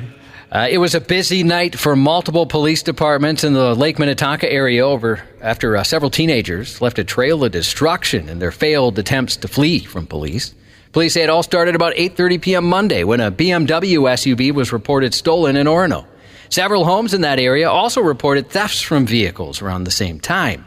As officers in the area started looking for the stolen vehicle, police encountered a car similar to the description of the BMW and started to pursue it. At that time, the SUV accelerated and crashed into a garage. The vehicle was determined not to be the car reported stolen, though, but rather a car reported stolen out of Blaine. Police say they apprehended a 14-year-old and 17-year-old who were in the vehicle. Meanwhile, Wayzata police located the BMW reported stolen from Orono. They tried to deploy spike strips to stop it. The car continued, though, onto 394 near Central Avenue, hitting a divider, light pole, and eventually a squad car. Jesus, when the hell was this? This was Monday. How the hell did I miss all this? Police say... It's pretty dramatic for Wayzata. Police say once the car came to a stop, two juveniles attempted to run, a 14 and 13-year-old. Oh, good. Taken into custody. A 14 and a 13. Start them young. Inside both cars, police found stolen items reported missing from the Orono car thefts earlier. Police believe those incidents were related. Some teens in trouble weren't washing a deputy's SUV early in the morning just to be kind. They were spraying cold water to get out of hot water. 6 teens bought 24 eggs and threw them at houses and cars in Florida a few weeks ago.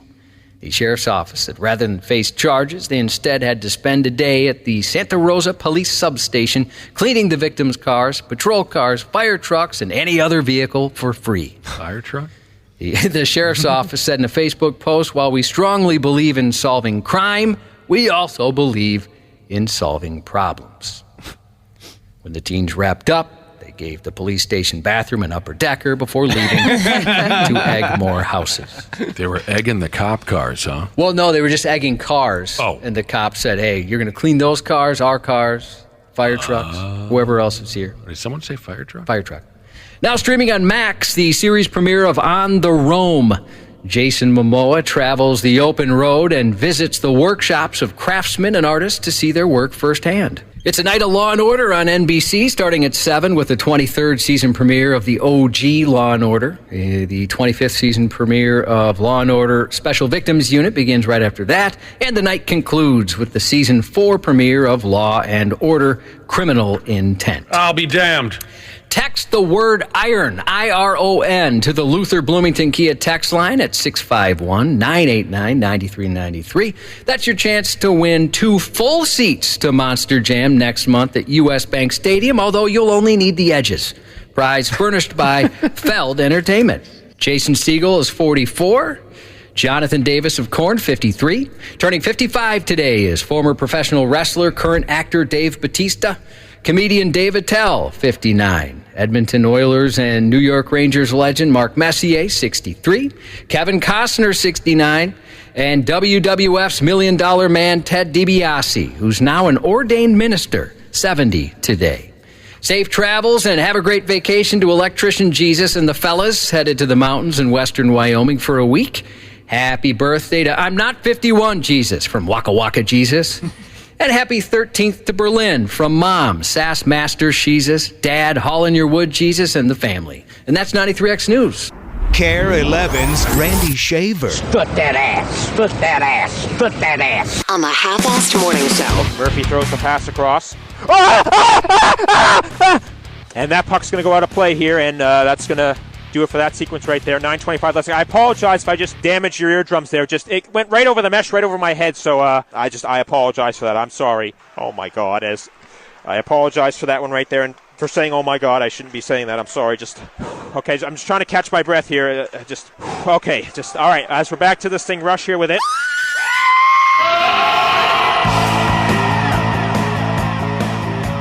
My God.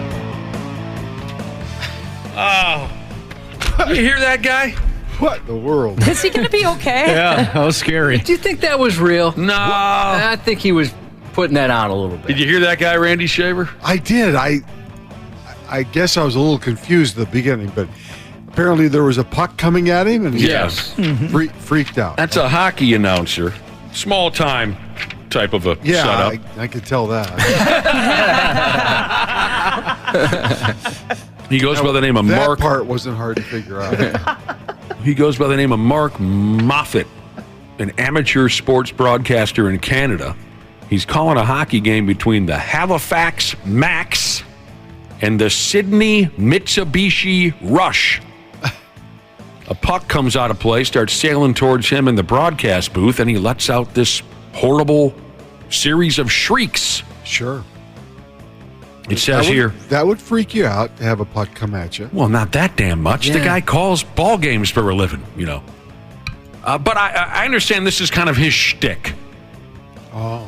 Did you read that part of the story too, Josh? Yeah, the voice cracking and yelling. That's kind of like what he likes to do. When he also calls baseball games, and I guess when a foul ball comes anywhere near him, he does the same thing. This is his shtick. This is the screaming. How he wants to be known. Okay, well, that's why he's where he is. It's not my favorite piece of audio this morning, I'll tell you that. No. Not anywhere clear. That's not how a grown person would say it. Not anywhere near my favorite piece of audio this morning. Get real quick. That's the one you like. There it is. What is that? I'll tell you what that is, Randy. Randy should try to guess what that was. Oh. Well, I think you could figure that out pretty quick, but yeah. Play it again. All right. Get real quick. You've heard that before. Anytime Ashley's in the bathroom. Oh my God. Dude, I'm sorry. I can't get past it. In the stupid news, we had a story up in there. Some dude in China, he and his buddies, they got involved in one of the oldest bits known to man. Lighting farts. Oh. So this Chinese guy, he's laid out on his bed. He's got his clothes on, thankfully. He's got a pair of pajama pants on. He's laid on his bed. He's on his side. He's got his cornhole pointed at a camera. And a buddy of his throws a lighter in front of his ass, and he unleashes the fury. And is the video up on our website? It is. Yes. This is like Kiss concert level pyro that comes flying out of this man's bottom. It sets his pajama pants on fire. And it produced my favorite piece of audio in a long, long time.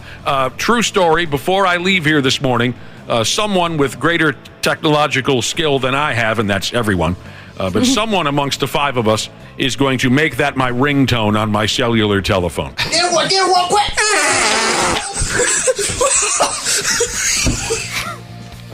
And I'm not even a fart guy, you know what I mean? Yeah. Yeah, you usually hate fart humor. That is so incredibly funny. The setup, the noise, the laughing afterwards. Video's good. I've become a massive fan of these gentlemen.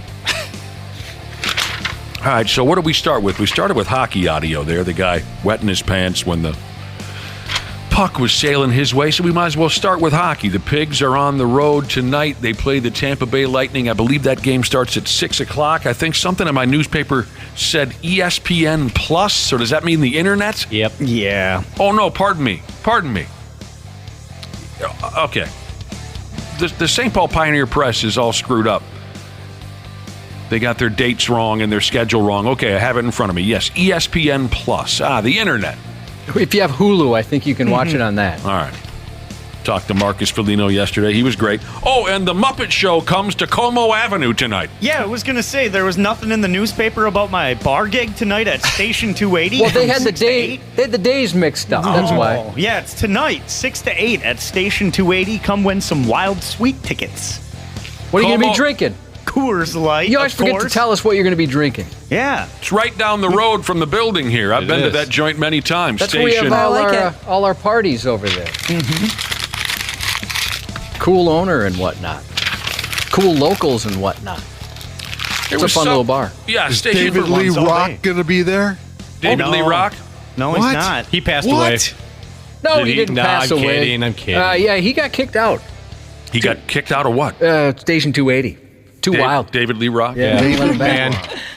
Do not let this rock in. There's a picture. A picture of a rock. That'd be awesome. He showed his pebbles to somebody and they kicked him out. Oh, man.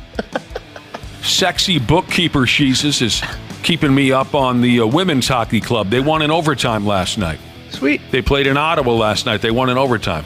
Thank you for that update. They're still undefeated, aren't they? No, they lost a game in their summers. They did. I thought they did. Someone look up that. I thought they lost a game. Yeah, I think they lost one. Okay.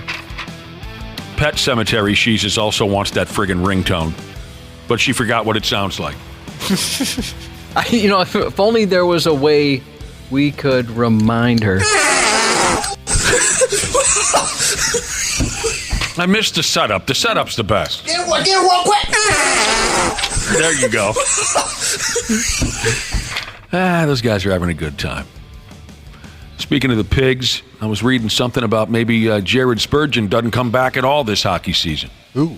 Oh, boy. That would not be good. He had what they call an upper body injury, right, Randy Shaver? You following this so far? I mean, those are the worst. No, I'd say the lower body injury. I'm with Nick on that one. Yeah, that's what he's got cooking now. He's got a lower body injury. I don't know. I think the upper body's.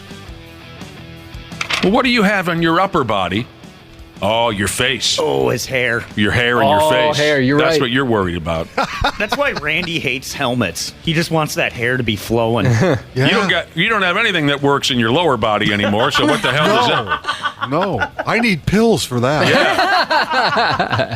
Yeah. Everything down there is just kind of hanging. Right. Just kind of there. Inactive. I just look down there and go, those were the days. Yeah. Yeah, so no wonder you favor the upper body. You still got things up there that... yeah. Come on, do something. Right. Work. Yeah, Spurgeon's missed a lot of time this season, and obviously he's a solid little defenseman back there, and there's some worry that maybe he don't come back at all. At some point, the Wild, if they continue to go down this road where they're no better than 500 or less than 500...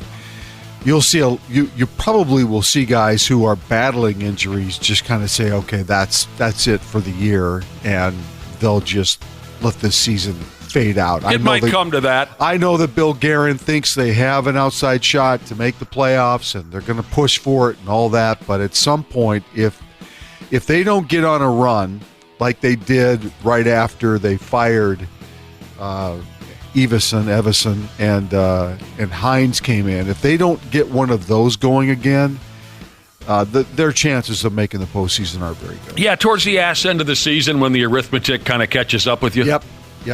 And so you won't hear much about guys trying hard to get back because it just doesn't work at that point. With Spurgeon being out, it's really helped Brock Faber. He's gotten a lot more ice time back there. I think I think that's the one real bright spot. In the last couple of months, besides the fact that they made a little bit of run when Hines became the coach, but this emergence of Brock Faber, I think, is just been great. Well, you guys just can't stop swinging from his jock, can you? I'm going to get some glasses, and they're not going to have lenses in them. I'm going to wear them around town. They call that look the Faber. Mm-hmm. The weather in Buffalo, New York is still bad, and the NHL had to up and postpone a game last night between the Chicago Blackhawks and the Buffalo Sabres because of travel restrictions in western New York because of extreme weather. So, we got that football game coming up in a few days. We'll see how that plays out, but they postponed a hockey game. They didn't want anyone driving around, heading out to the rink to see the Sabres and Blackhawks. Must be bad because they're used to bad weather anyway, so it must be bad if they're doing that. They're going to try to play the game tonight. But that brings up one of my favorite hockey stories and one of my greatest lame claims to fame that I've shared with you before, but in case you're a new listener and a hockey fan, there was a gentleman who coached our beer league for decades, a fella by the name of Ron Foyt. And Ron was a very fair and professional official, despite officiating morons in a fat guy hockey league. He was a great ref. And Ron is still in the record books, I believe, as the only NHL official to ever officiate a game by himself. The man was a real NHL official and then came out to Augsburg College to watch us morons wobble around the ice.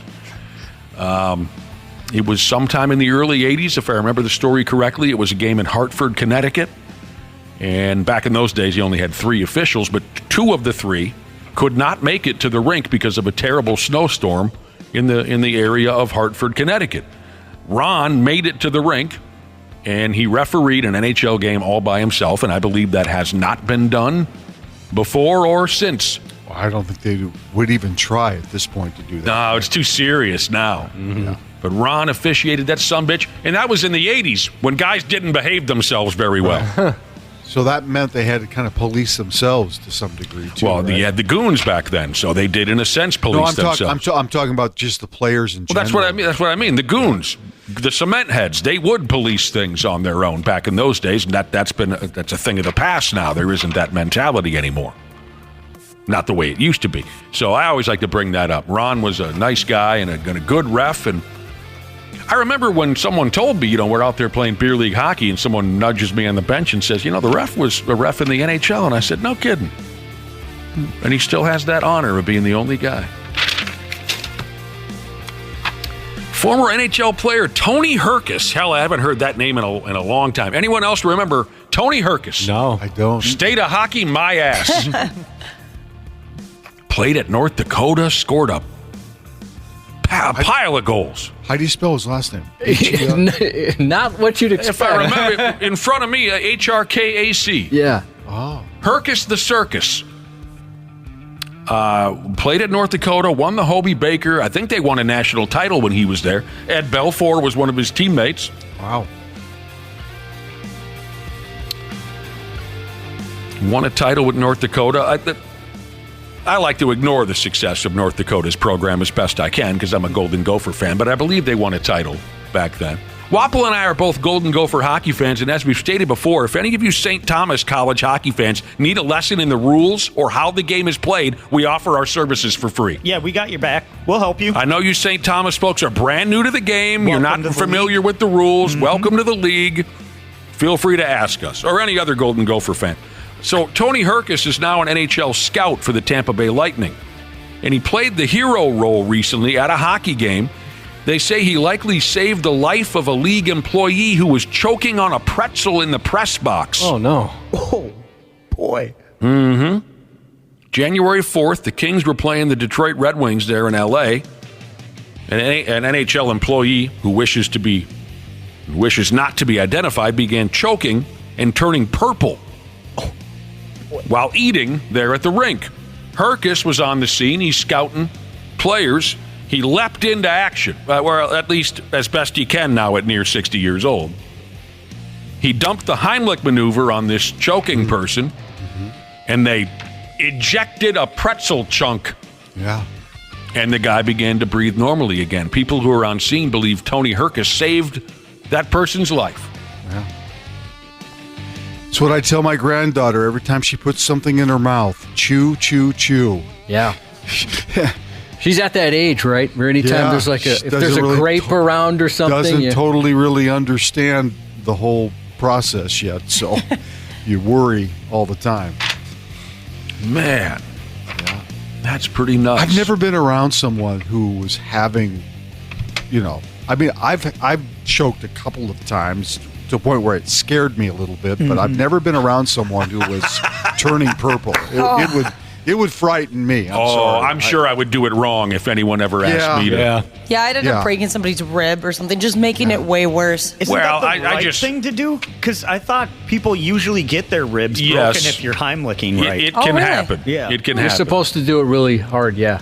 I don't know if I'd break any ribs or anything, but I fear that I would do it so wrong and I wouldn't be able to help the person in need. I've never been in that situation either, Randy Shaver. It's kind of like the CPR too, right? I mean, if I was Staying ever in a alive. position where I had to, I'm not sure I would even know what to do correctly, and I'd be afraid to hurt somebody. Yeah, it's just... I would be more comfortable with CPR than I would the Heimlich. Just because of the mouth-to-mouth? Yeah. I've had a lot of practice lately with it. Okay. Well, it depends on, if you have that skill set or not. I don't have the skill set for either one. But I got a kick out of what you said there, Randy Shaver, because I think we've all had that experience where you said you've choked a couple times where you were worried. Yep. Yeah. Oh, yeah. Oh, man, I had a couple of those where I thought, well, this is it. And you kind of look around if anyone's around to help you if you do start choking. And you somehow get that hot pocket or whatever it was down, and you think, Jesus, balls, I came pretty close to checking out right there. I'm fairly certain that's how I'm going to die. Well, you are a big eater, and you take big I take big bites, and I eat in dangerous situations. Like every day I'll have like an apple on the treadmill, and I will think I'm going to die this way. That is Or sketchy. like Don't do that. Eating laying down or something. I almost had death by mozzarella stick. That would have been a rough way to go. No, how does that happen? Like half the cheese went, it was like gooey cheese, and half it went down, and half was still in my mouth, and it was like caught in between. It was like a no man's Same land. thing I say to Bella. Chew, chew, chew. That's happened to me, Dana, but with like my long pieces of hair. Like, Oh, really? like sometimes Don't eat I hair. won't notice that it's as long as it is, and so I'll like just try to swallow it down, and it gets wrapped around that thing The uvula. that hangs from in your throat, and that is a scary feeling. I've never had that happen before. Oh, it's awful. I kind of picture you getting stabbed to death with a mozzarella stick, Dana. That's just, you're laying on the ground with a mozzarella stick sticking out of your heart. Just multiple mozzarella sticks. Oh, look at all that blood. No, that's marinara sauce. A lot of it's marinara. Calm down, but he's definitely dead. Oh, wow. Hey, the U.S. Pond Hockey Championship. The organizers of that event say they're going ahead with the deal this weekend. At least that's the last update that I read. Anyone plan on going out to watch dudes act like pricks to try and win a pond hockey game or two? No, I've gone a couple times. I think that I'm good. It's in my girlfriend's neighborhood. We talked about the idea of maybe wandering out there, but I doubt it.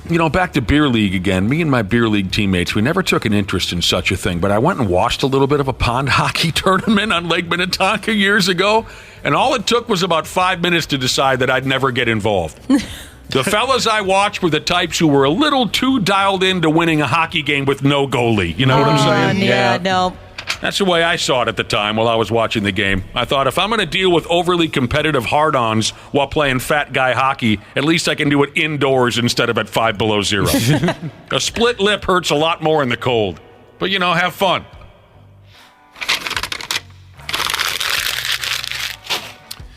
What is this? The Maple Lake Ice Fishing Derby's been canceled for the second year in a row. Well, that's a damn shame, but I got something else we can do in Maple Lake to keep those cheap bastards busy. What's that? Revenge? It sounds like this. Josh, it sounds like this. Whoop-pa! Oh, my word. Oh, that's the other one. Oh, my word. I had gonorrhea. Oh, inappropriate. Wow. I just had to tell you Adults guys. are trying to have a conversation. Not here. the time. Not the time. I like bringing up Maple Lake now and again. They say inconsistent ice and an upcoming warm spell has caused them to cancel this year's. It was scheduled to happen on February 3rd. This would have been the event's 49th year. Well, they should. So the event is canceled. They could spend time. They could spend this extra time that they have with that event canceled. They could spend this time practicing how to fight fair. 37-on-1 is not a fair fight. Not sure if you've looked at the forecast for next week, but I think you and Brad talked about it yesterday, didn't you? It is so bizarre. It's going to be almost 40 next week. That's so weird. In the middle of January, that's just crazy. That's my kind of winter. No, not complaining, but I'm just bizarre. I'm a little mad. It is not good for ice fishing. Now that I don't ice fish anymore, I couldn't give a rat's ass. Yeah, it's supposed to rain on Thursday. Good. Ridiculous. Good. We could use the rain. Yeah, we can use the rain. Out there, Yeah, the grass is pretty brown. Yeah. We could use the rain. Boy, it was F-off night last night for the Timberwolves, wasn't it, Randy? I'm sorry. I was busy last night. I did not get a chance to watch the game. Well, they beat the Pistons, and they should beat the Pistons, but it wasn't the mop job that we thought it would be. Yeah, they played zero defense last night, and it was actually a little nerve-wracking at times how close the Pistons were to pulling off a victory. They got the win. They won by 7. Great offensive games for a few guys. Edwards had 27, Carl 27, Jaden McDaniels 23, Rudy 19 points, 16 assists. Wow. Oh, 16 rebounds. Well, my paper says assists. I suppose that would be be ridiculous? There's no way he's getting 16 assists. No, 16 rebounds. You're sure of that? Yes, I am. Well, why is that so ridiculous that he passes the ball to a guy and he makes a shot? There was no defense in last game. There's no way Rudy Gobert is going to have a 16-assist game. All you got to do is pass it to a guy and the guy makes a shot. I mean, Jokic barely would have a game like that. There's no way Rudy Gobert is going to have a game. Rudy had 2 assists last night, according to the box score online. Yeah. Well, I believe you, but trust me, I do, but I just don't think it's that ridiculous. It's ridiculous. They had a good lead, 17 points at one point, but then the offense, what we saw again last night, the offense goes stale. Yeah. When they should be putting their opponent away for good. Do a lot of standing around. Chris Finch said, I didn't like our seriousness in the first half. The first quarter was ridiculous. They just didn't play any defense, but they got the win. No, they gave up 40, it looks like, in the first quarter. So that's that's not the kind of start you want to see. They host the Memphis Grizzlies tonight, and it's a 9 o'clock start. You should get half your money back if you got to go to the game and it's a 9 o'clock start. That's pretty late. Jimmy Butler. He's back. Jimmy Bottles. Jimmy Buckets, whatever you want to call him. He's back. What do you mean? Where'd he go? Well, he's been injured for so long. Oh, I haven't followed that. Got back on the court this week. I didn't follow that. Okay. Well, good for him. He's back playing for the Miami Heat. That's not where I was going with this. I think most folks know he's a country music fan, and he's written 60 country music songs, and he wants to put out a record for us. 60? Wow. He's got more than that. That's a lot. He's got more than that, but he has 60, he says, that are doable for a record, and he'll trim it down from there. Wow, so is he going to put the record together? He's going to sing? He's not going to sing. He's going to give it to he's not somebody. a singer? He said he's not. He said he's not going to sing. He said he's actually written over 200. Oh, so he just writes them. Yeah. Holy cow. If I remember right, yeah, he's not going to sing. Yeah, he's written over 200. He said he has 60 that are doable for the record, and then he'll whittle it down from there. Okay, I thought he sang as well, so I didn't realize this. He just writes them. Maybe I'm misremembering that, but I thought he said he doesn't plan on singing. Oh, well, that sucks. I'd like to hear the guy sing. Oh, yeah, so I'm looking it up again. He's not going to sing. Well, that sucks. Yeah, his singing's pretty bad. I wish I wouldn't have brought it up now, because now I don't care. Oh, you don't? No. Well, I mean, that's a skill to be able to write. No, I'm happy for the guy, but I want to hear the sumbitch sing. Yeah, I'd prefer that, too. Yeah, the story means nothing to me now. Screw you and your 200 songs. Really, I would buy the record if he was singing. Now I have no interest. Yeah, you guys don't remember that Michelob Ultra commercial? He was singing on the plane. No. It was terrible singing. I have no idea what you're talking about. Oh, Play it for it. Is that so? Oh, really? I didn't mean to ruin your day. I said good day, sir. Well, then I will pick up my ball and go home. I'm going to watch this commercial alone.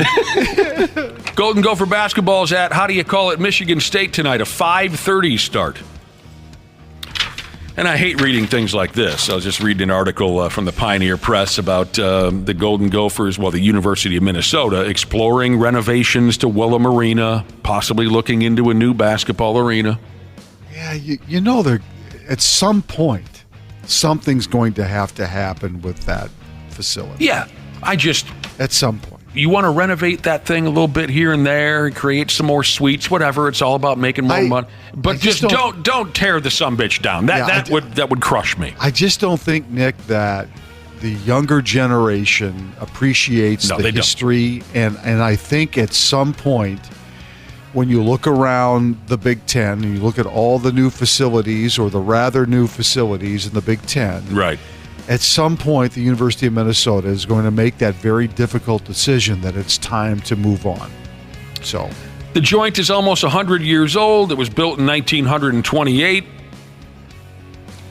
The raised floor could become a thing of the past. There's all kinds of options. Yeah, There's all kinds of possibilities going around. It would be nice, since you just brought the date up, it would be nice if they would play through the 100-year anniversary. That would be kind of cool. Yeah. All right. I got some Jimmy Butler stuff for you. What do you mean? You want to hear him singing? Oh, he's singing? Yeah, so here's that commercial Wapple was talking about. Music has been taken out of this portion of the Half-Assed Morning Show podcast for licensing reasons. Well, I don't know. I think the guy should go for it and just sing the damn song. Yeah. It'd be more interesting. It'd be way more interesting. But I've heard some of these new country singers. They're garbage. Jimmy can do just as good as some of these other guys. I don't think so. I'll disagree with that one. Well, fair enough. Wow. But really, Jimmy Butler could cut it amongst some of these clowns that try to sing country music these days. Now, back to Willem Arena real quick. What do you think of this, Randy Shaver? Then we can move on. Okay. One of the options that's being discussed, they want to put in more fancy schmancy seating, add a couple of luxury this and that for the rich folks. I get all that. One of the ideas that was thrown around is dummying down the number of seats for the general public.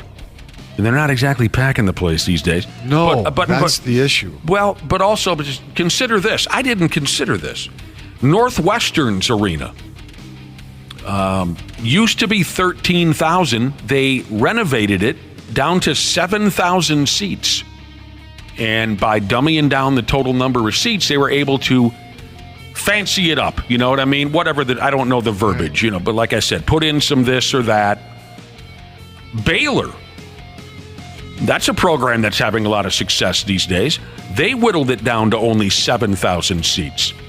A couple, I don't know if it was just recently. I'd be okay with that. Doesn't it feel like you're giving up when you do that? Giving up? Well, you're giving up half your seats because you don't feel like you can fill it? I don't know. Well, I don't know. I guess it depends on how you look at it. If that's what it takes to keep Willem Arena and not build a new joint, I'd be totally happy with that. Fine. Put in the rich folk stuff. Do whatever you have to do. Okay, fine. We lose a few thousand seats. I'd be fine with that as a fan. Yeah, I don't know. If you were to do something like that at Williams Arena, the cost of that would likely be pretty close to just building a new arena. Right? I mean, just think about having I don't know how that stuff works. Because the space is so big, how would you... I just don't know if that's doable. Williams Arena is so... to get up and down the levels and all those kind of things. It's kind of confusing. Yeah. It's almost like a maze in some ways. I just feel like it's probably not worth the battle to do that. I say leave it alone and just try it like hell to fill it, because when it's full and people are jacked, it's the best place in town. There's just no doubt. We got a couple people coming after me on text message because I don't like country singers, and I don't think they have the skill set that some other types of music singers have, like rock singers. You have to understand, I said today's country. We have some guy coming after me saying, you ever listen to Ronnie Millsap? Of course, I'm not talking about guys like Ronnie Millsap. I'm not talking about Alabama. I'm talking about the new guys. Yeah, like Morgan Wallen and Hardy and them like that. But I love them. I didn't understand a word you just said. They're very, very popular. How about this college basketball video folks are talking about? An NC State men's basketball player. He's at the free throw line the other night. Referee who had a tough game. The referee had thrown their head coach out of the game. It was what's the word? The word that was used in the story. It was controversially officiated game. That's it. A controversially officiated game. So the referee's there with the player. His name is DJ Horn. DJ Horn's at the free throw line. The referee's, preparing to give him the basketball so he can shoot some free throws. When the referee turns his back, this DJ Horn gave the ref double birds. I loved it. I'll be honest. It's on 93x.com. It was kind of almost cute the way he did it. Yeah. When the ref's back was turned, he gave the ref 2 middle fingers, and when the guy turned around, he put his hands at his side. I don't think that's a good thing to do. Well, that's not a good look. No, kid, he regrets it. That's not a good look. Everyone knows that's not a good look. Yeah, he apologized. He apologized afterwards, but it was funny. Yeah. Yes. I'll say that it wasn't funny. That's just not. That's not what you want to see from your players. It wasn't even a little. I don't even care what level you're playing. That's just not the way to do it. It's a little bit funny, right? You got to see his face he's making when he does it. I'm watching the video. I'm sorry. I don't think it's funny. I dig it. Don't think it's funny. Terrible story from the Golden State Warriors. Oh, it's awful. Terrible story. One of their assistant coaches died of a heart attack the other night. They were in Utah. I think at a team function. Right? He had a dinner. Team dinner. Yeah. Right in the middle of it. Tuesday night, I think this was. They're having a team dinner. Last night, they were scheduled to play the Jazz in Utah. And this assistant coach, Dejan Milojevic, felt awful. They take him out of there in an ambulance, and he was having a heart attack. They found out later, and it killed him. They're devastated. Yeah. Well, how old was he? 46. Oh, that's awful. Yeah, that's awful young. Yeah. They're devastated. Terrible, sad story from the Golden State Warriors. Well, they postponed the game, and how do you recover from that? This guy was, from everything that I read about him this morning, I mean, he was, beloved not just by Golden State but across the league. He has a lot of connections to players, coaches. This guy was a legendary player in his own right. Where is he from? Serbia. Serbia? I think Serbia. He was 6'7", big guy. Won consecutive MVP awards in the Adriatic League.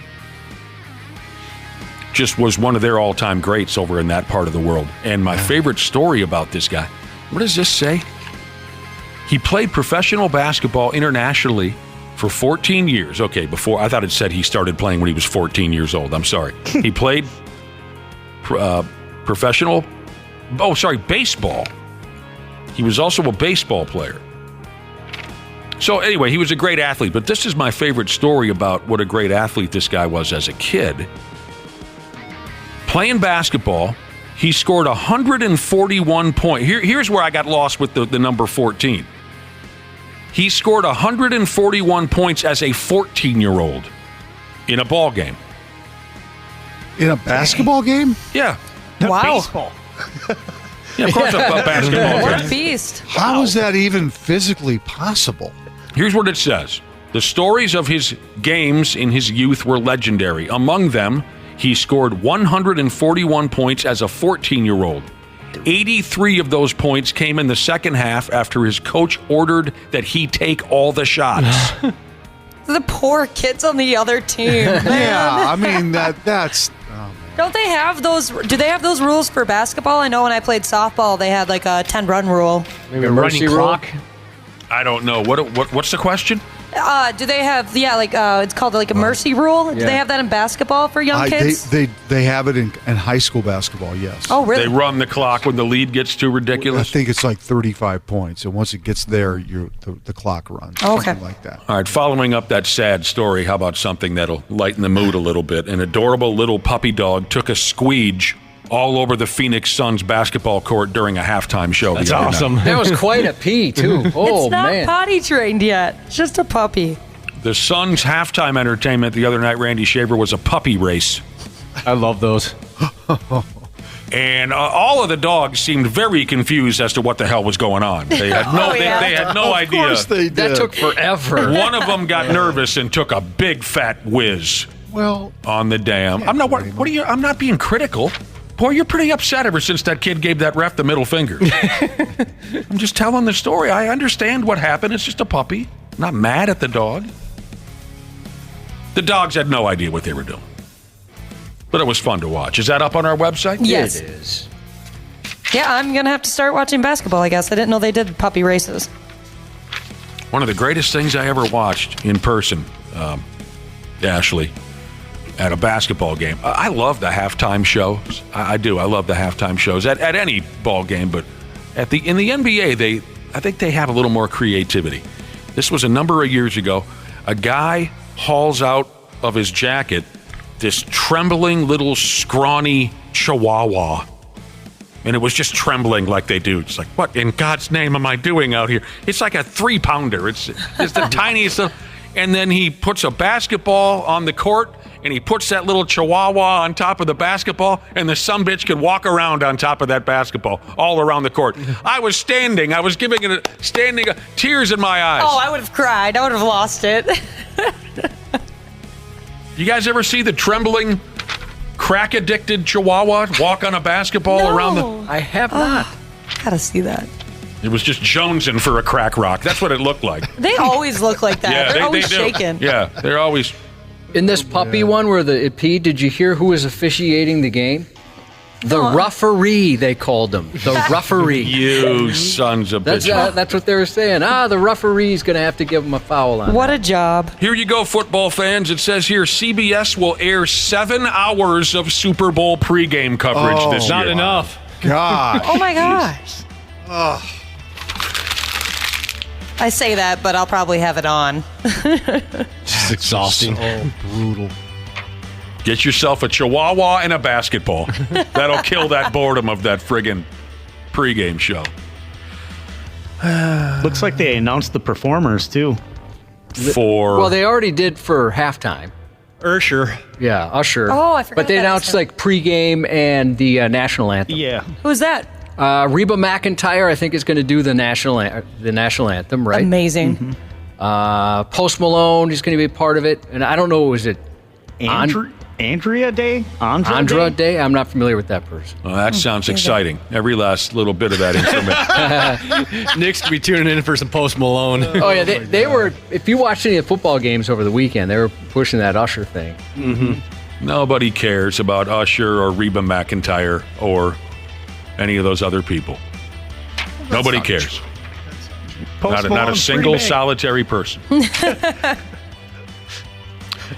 Around 70 Kansas City Chiefs fans were treated by the local fire department during that cold-ass ball game last weekend. Half of them were showing signs of hypothermia. 15 people were sent to the hospital. I'm surprised there wasn't more than that. Right? Well, you saw a few folks there, they had to have the shirt off and thought, well, that person's going to die by the end of the game, I'd imagine. Yeah. Frostbite, hypothermia. Yeah, I'm surprised. That's what happens when you drink a bunch of beer and you think that, you're warm because you can't feel it. Right. Don't ever blame beer again for something like that, Ashley. I'm sorry. And also, they were trembling like halftime show chihuahuas. Also, the people who bought Peacock for that game specifically, and there was a lot, we're going to see more of these streaming playoff games because of what happened. I don't have the number in front of me, but I know it was large, and because the NFL did it that way, and it was a success in their eyes and for Peacock as well, I think you're going to see that again next year. It's like pay-per-view. Yep. Yeah. Yep. I think that's the direction that a lot of this is starting to head. Yeah. Folks were just freezing their balls off at that ball game. Hypothermia, frostbite. Some of them went to the hospital. This is funny. Deadspin wrote up an article about this, and they said any parent who brought a kid under 5 to that stadium should answer to Child Protective Services. Yeah. Yeah. Not necessary.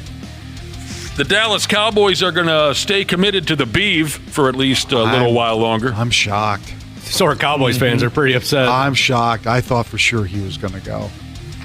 They're retaining Mike McCarthy for the 20+24 season. Shady-ass owner of the team, Jerry Jones, says he believes the team is, quote, very close to achieving ultimate goals with the Beeve. It'll be, as the ESPN headline says this morning, it will be all or nothing for McCarthy next year. If they don't go to the Super Bowl, he's done. That's a lot of pressure. Yeah, I hear you. What else is going on around here? Oh, real quick, there were 2 videos that a lot of folks were talking about. One of them, Josh, this first one I'm going to tell you about, was showed to me by my friggin' wife. Oh, my God. I don't know why you do that. She's lovely. She showed me a video the other night of the University of Minnesota dance team. Yes. Channel 11 did a story on it. It's gone viral. It really has. At the college cheerleading. And I can't believe they only got second. They did. The college cheerleading and dance team national championships. They go down there every year and win damn near everything. They're like the most decorated cheerleading group in college athletics.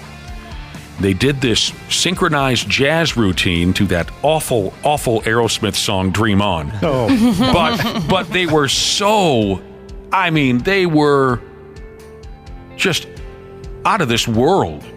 And like Randy said, or Josh said, it's gone worldwide. Everyone's talking about them. And it really is almost mesmerizing to watch how perfect the team is in this routine. Well, and when it first happened, all the local media was covering it. And then, like you said, it has gone worldwide. You can see the video on 93x.com if you haven't seen it yet. It's impressive. Like Titus Worldwide.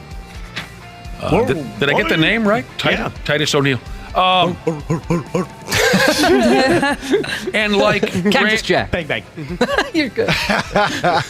Like Randy Shaver said, they got second place. Yeah. But they won some other categories, or however you say it, when it comes to cheerleading competitions. They're unbelievable. Well, I'm curious. I want to see the people who got first place. I want to see how much they killed it. They finished second behind Ohio State. You know, those douchebags always get their way. So I have a question. Yes. And I know that like band members and people like that they earn scholarship money, right? To participate in the bands and things like that. That's just not a volunteer kind of thing. There is some, money involved. Do these folks also, do they earn a scholarship? Do they earn? I have no idea.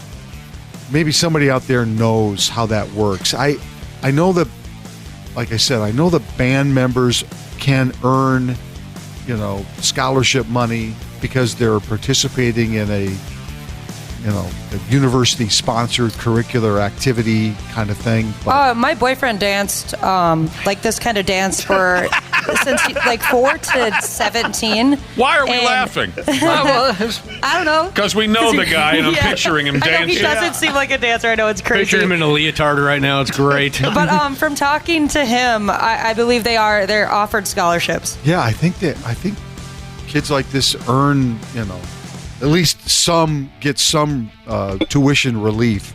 Yep. To participate in things like that. It makes sense. Most of these people have been doing it since they're 4 or 5 years old. Yeah. So is this video up on our website? Yes. Okay. Ashley, I think maybe the reason why they got second place is because they went with that friggin' awful Aerosmith song. That's got to be it. They should have went with Ronnie James Dio version. Oh, with Yngwie Malmsteen? Yeah, that one's way better. Tears in my eyes. First time I heard that. Yngwie Malmsteen. What a talent. Underrated. And then, real quick, the other video everyone is discussing online. Randy Shaver, do you ever remember an ESPN. You ever remember reading or seeing an ESPN sportscaster by the name of Cordell Patrick? He's an older cat. Doesn't ring a bell. This guy is the luckiest sumbitch on planet Earth. This Cordell Patrick, he's retired now from doing television and things like that, from what I understand. But he was an ESPN guy for many years. Huh. Okay. He's riding in an RV with his old lady. Oh, I saw this. He's riding in an RV. If you folks aren't familiar, you got to see this. He's riding in an RV with his old lady. He steps to the back of the RV to take a whiz, and his wife falls asleep at the wheel. Yeah. Behind the RV. Well, actually, they've updated that. They think she passed out. Okay. They're trying to figure out what happened. The lights go out on the old lady as she's driving, and she smashes into a guardrail going 60 miles an hour. Cordell, who's walking around the rig, right? I think he tried to, when he realized his wife was out cold, he tries to get a hold of the steering wheel. He couldn't in time. They smash him to the guardrail. He goes flying out the vehicle. Yeah. He right past her out the window there. And his carcass skids along the freeway. There's cars going this way and that way, and the guy lived. Wow. Yeah, luckily he just kind of slid down the center there versus going into traffic. Because like you said, there was traffic all over the place. That would have been really bad. Unbelievable. There's video, there's interviews with this guy all over the place. Tough dude. Oh, my damn. He's a big herpy now. He got road rash on 60% of his body.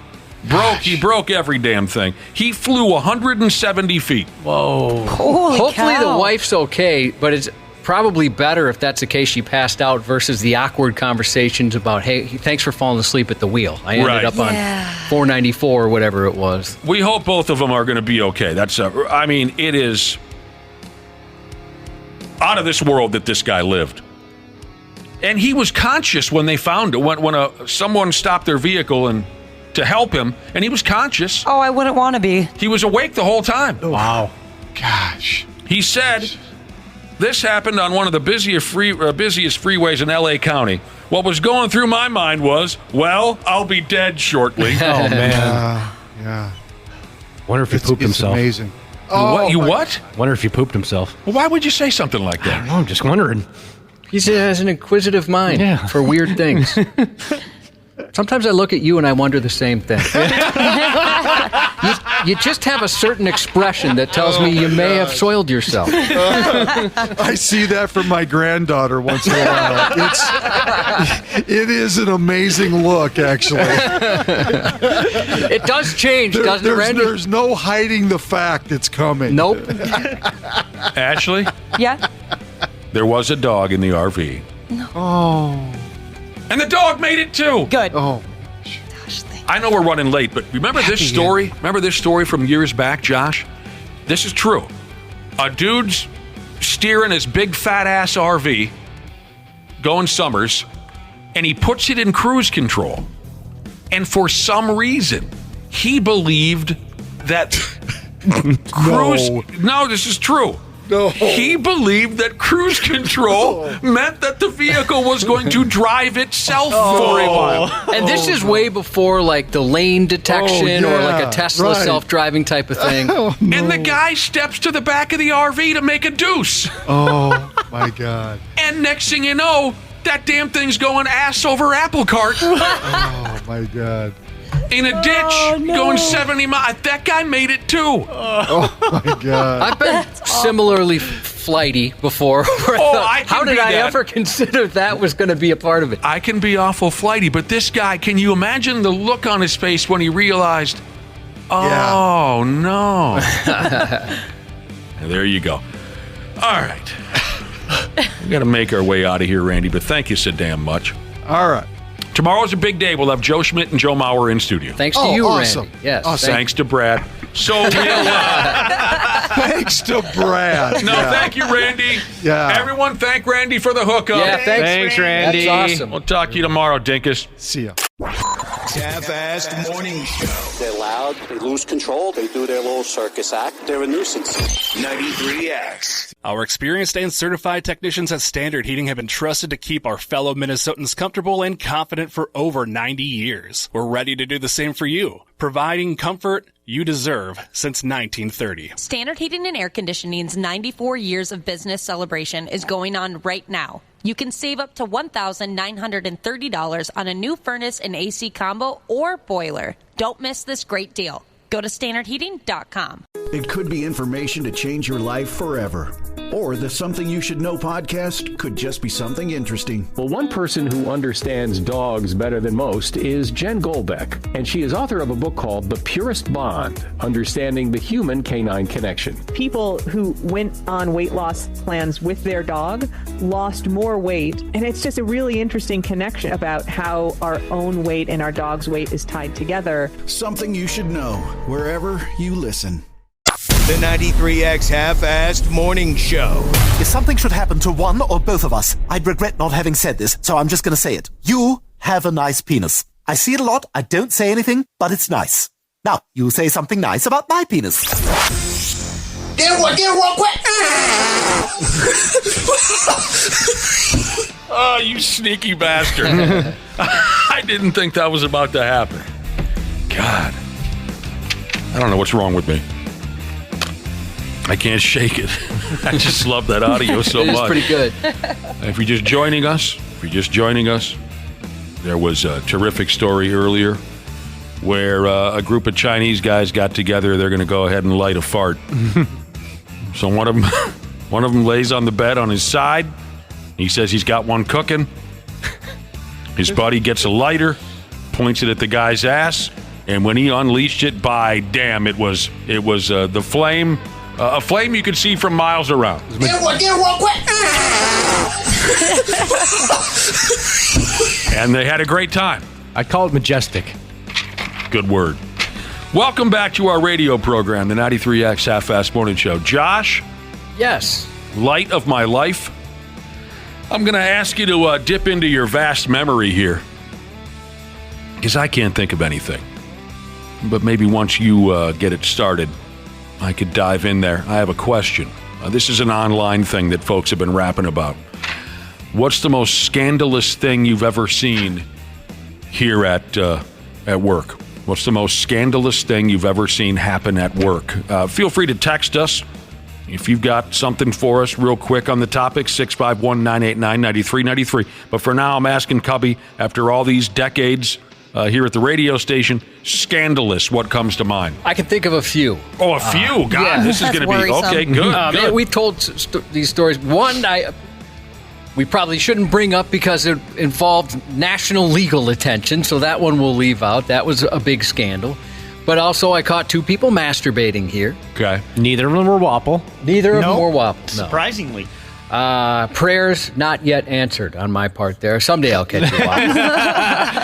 He just opens the door. Gotcha! Ah, dang it. You're doing it. I've caught some people in compromising positions with someone they may have picked up at a bar gig late at night. Oh, sure. Okay. Yeah, we used to have a lot of sex in the building. Yeah. Folks taking money for concert tickets, which are the property of the station and supposed to be given out for free. Also, they're on the street selling them to folks. Yeah. Oh, wow. Okay. Never thought of doing that. I was a party to something you might call a little scandalous when I first started working here.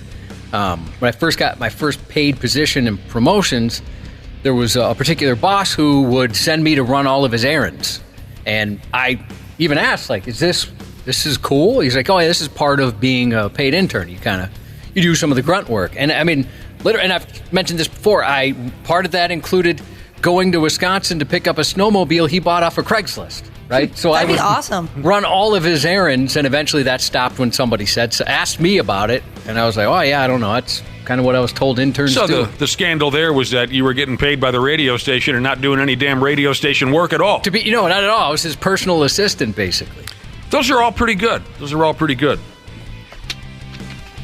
I was just thinking of some others now, and just like I thought it would work out. Now that you threw a few into the mix, I'm thinking of some others. There was hardcore drugs. Seen that back in the day. Hardcore drugs. I don't know.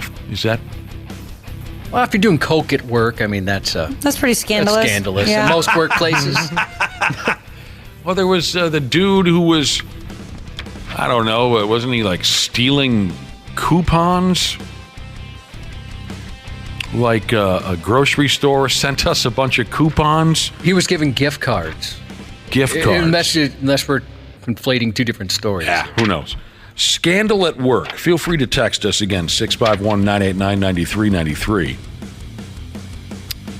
Where do I have this? Here, I have it right in front of me. Here are some other scandalous workplace stories from the internet. Someone's boss allegedly mixed her own pee into the water cooler. And let her employees drink from it. Gross. Nasty. That is kind of gross and kind of nasty. Yeah, I think it's a lot of both. A lot of both of those. People like that need to be locked up. For that to like even cross your mind to do something like that. I'm just taking a guess that this person just hated everybody so bad in the building. Hated everybody and thought, all right, I'll show you. You're going to drink my pee and not even realize it. Well, they realized it and they were fired. I mean, there's people that'd be into that. You know, don't force that on other folks. You're praying to have like a very hydrated day that day, because I imagine if she wasn't very hydrated, it would be pretty obvious what she did to that water. This is very dramatic, speaking of workplace scandals. And this sounds like something you'd see in a Tom Green movie or something. A doctor and nurse were secretly having an affair, and no one knew until they got mauled by a bear on a rafting trip. Whoa! Oh, that would be an awesome Monday. That's God wanting you caught. That's the funniest way to get caught possible. The dude half of this scandalous pair was close to death. Oh. And his nurse girl, he was a doctor, she was a nurse, they worked together. The nurse, his woman, saved his life on this rafting trip when they were both mauled by a bear. So it's hard to put a spin on that with your wife or your husband, right? When you come back to real life, how are you supposed to explain that away? Thought of another one. There was a Hit me with it. Gentleman dismissed after crashing one of the vehicles while drunk, leaving a promotion. Uh-oh. That can get you fired from most places. Oh yeah, I remember that now. And made it all the way back to the station. And when he went to park is when he crashed into the building. Oh my God! No, He's probably thinking like garage door or something. No, it was one of those like, is it a pylon? Oh yeah, yeah, one of those back there. Crashed right into it. I know a guy who once accepted a certain type of favor in exchange for concert tickets and backstage passes. Oh, man. Is that a problem? I don't think you're supposed to do that. There's contesting rules. And Please tell me that's not a problem. A lot of people saying folks watching porn at work. When the people I caught were masturbating, that's exactly what they were doing. I've never seen that before. Porn? No, I've never, coworkers watching porn at work. Wouldn't you be more worried if they weren't watching porn and they were masturbating? They had like the Discovery Channel on or something? That's a good point, Waffle. I would be a lot more worried. Or if they were just like not looking at anything, just staring off into space. Just memory banking it. Well, just the spank bank. Yeah. They're just saying your name over and over again. All right, workplace scandal is what we're rapping about. Here are some other takes from, how do you say it again, social media. Jesus, listen to this. A woman brought her daughter to work. A day later, a coworker said, "You can't bring your daughter to work here anymore." And the woman said, "What do you mean I can't?" And the guy says, "I'm not allowed to be around children." Oof. You know, there's a few people texting in, the brother and sisterhood, saying something similar they found out about a coworker where something slipped through a background check or one wasn't completed, and then they find this out and they're gone. I bet that was hard for her too, since she's a mother. Oh. And a lot of people checking in on inappropriate relationships between a boss and a subordinate, or sure, or somebody and the boss's wife, things like that. Oh yeah, I worked somewhere where the boss, the manager, he was all about that, like getting the servers and the bartenders' numbers and like Snapchatting them, and it would make you really uncomfortable because, I mean, he's the one that makes the schedules. He's the one that decides if you get to leave earlier than other people. And so it was just always put in like such an awkward situation when he'd be like, "Hey, like, why don't you Snapchat me back? Why don't you ever send me any pictures?" I'm like, because you're like 40. Josh, you used to work at a movie theater when you were a young person, didn't you? I did. It was one of my first jobs. Didn't you admit to maybe stealing a Mountain Dew or maybe a bucket of popcorn here and there? No, so I never stole, but I learned a lot about it from some shady coworkers. Okay. And they had scams. I mean, so many scams. Well, I mentioned before, so one of them was they'd sell one ticket. Or they would sell, like, you and I would go to a movie, we each buy a ticket, they take a ticket, tear it in half, so you each have half a ticket, right? And then they'd pocket half the money. The other thing they'd do is we had coupons we'd hand out to upsell popcorn and pop, larger sizes, and they would charge people full price, put the coupon in, and then take the cash back that they should have gave the customer. They taught me how to break into the video game machines. Oh, nice. That's pretty cool. Derelicts. So I learned a lot. I never did it myself, but I did learn a lot about it. All right, here's a movie theater scandal for you. Similar to what it sounds like. It's similar to some of what you were just telling us. Movie theater manager got busted for undercharging people who paid cash. She'd charge them the children's rate and pocket the rest. Okay. Yep. That's cute and everything. It turned out she'd been doing this for years and ended up stealing tens of thousands of dollars. Wow. Sounds, sort of shady if they do it, once every few months. Hey, I could use some extra walking around money. But this was going on for years, and she had a good pile of money in her pocket because of that scam. Here's a story of workplace scandal. And we got to take a break here shortly. And I see the text messages coming in, and we certainly want to be able to file through those and get our listeners' take on their favorite workplace scandal. This is one where I believe the first half of the story, but I don't believe the second half. There's some folks who, they take it too far, I think. An employee put super glue in our boss's shampoo. I can believe that. I can believe that part. Easy enough prank, even a kid can do that. Put super glue in our boss's shampoo. That'd be awful. This is the second half that I don't believe. It later emerged that this was because our boss was banging her sister, boyfriend, and grandpa. What? Okay, that's a little much. And grandpa. And grandpa. That'll teach you. You didn't think I was going to say and grandpa. Nope, I didn't. School bus driver regularly getting BJs from sex workers while driving. Dang. While driving? Well, this bus driver is pretty erratic. We're going fast as hell for a while, then we slow way down. You guys smell that? It smells bad out here, too. I'm starting to think this whole town smells like doo-doo. The 93X Half-Assed Morning Show. Thanks a lot. You broke our text machine. Way to go. Yeah. Unbelievable. We were having a conversation about workplace scandals. We asked the brother and sisterhood to text in their favorites. Something that's happened at their workplace. I mean, I was able to, write down a few of them, but then the text machine just went to pieces. Actually, it's really cool that you broke our text machine. We appreciate it. So many coming in that the sumbitch just locked up, but I did have a few of them here for you. Some of you have been involved in some pretty interesting workplace scandals. Yeah, fun lunch conversations, I'd imagine, with some of these stories. Yeah. Here's one for you from a listener. And they just give a little bit of information, but I think we can figure it out. All they texted was X-Acto knife, glue stick, and bank statements at a mortgage company in the early 2000s. Oh, shoot. Yeah, early 2000s. Yeah. Dude. It was the Wild West of crookery back then. Was it really? Meaning what exactly? Well, that was like when you'd say, hey, I'd like to buy this house, and they're like, what do you make? You know what? We don't care what you make. We're going to put down $300,000. Okay. Yeah, nothing like going, what is it? Interest-only loan with nothing down? Yeah. Let's do it. Called it, I think you told me before, Josh, when I was looking for a house, don't go house broke. Don't make sure you get a house where you can afford your mortgage and also your bills and also have money afterwards as well. I wonder if this individual got caught with the X-Acto knife, the glue stick, and the bank statements at a mortgage company. Here's a listener who worked with a dude on a job site. Worked with him for one weekend. And he never showed up again.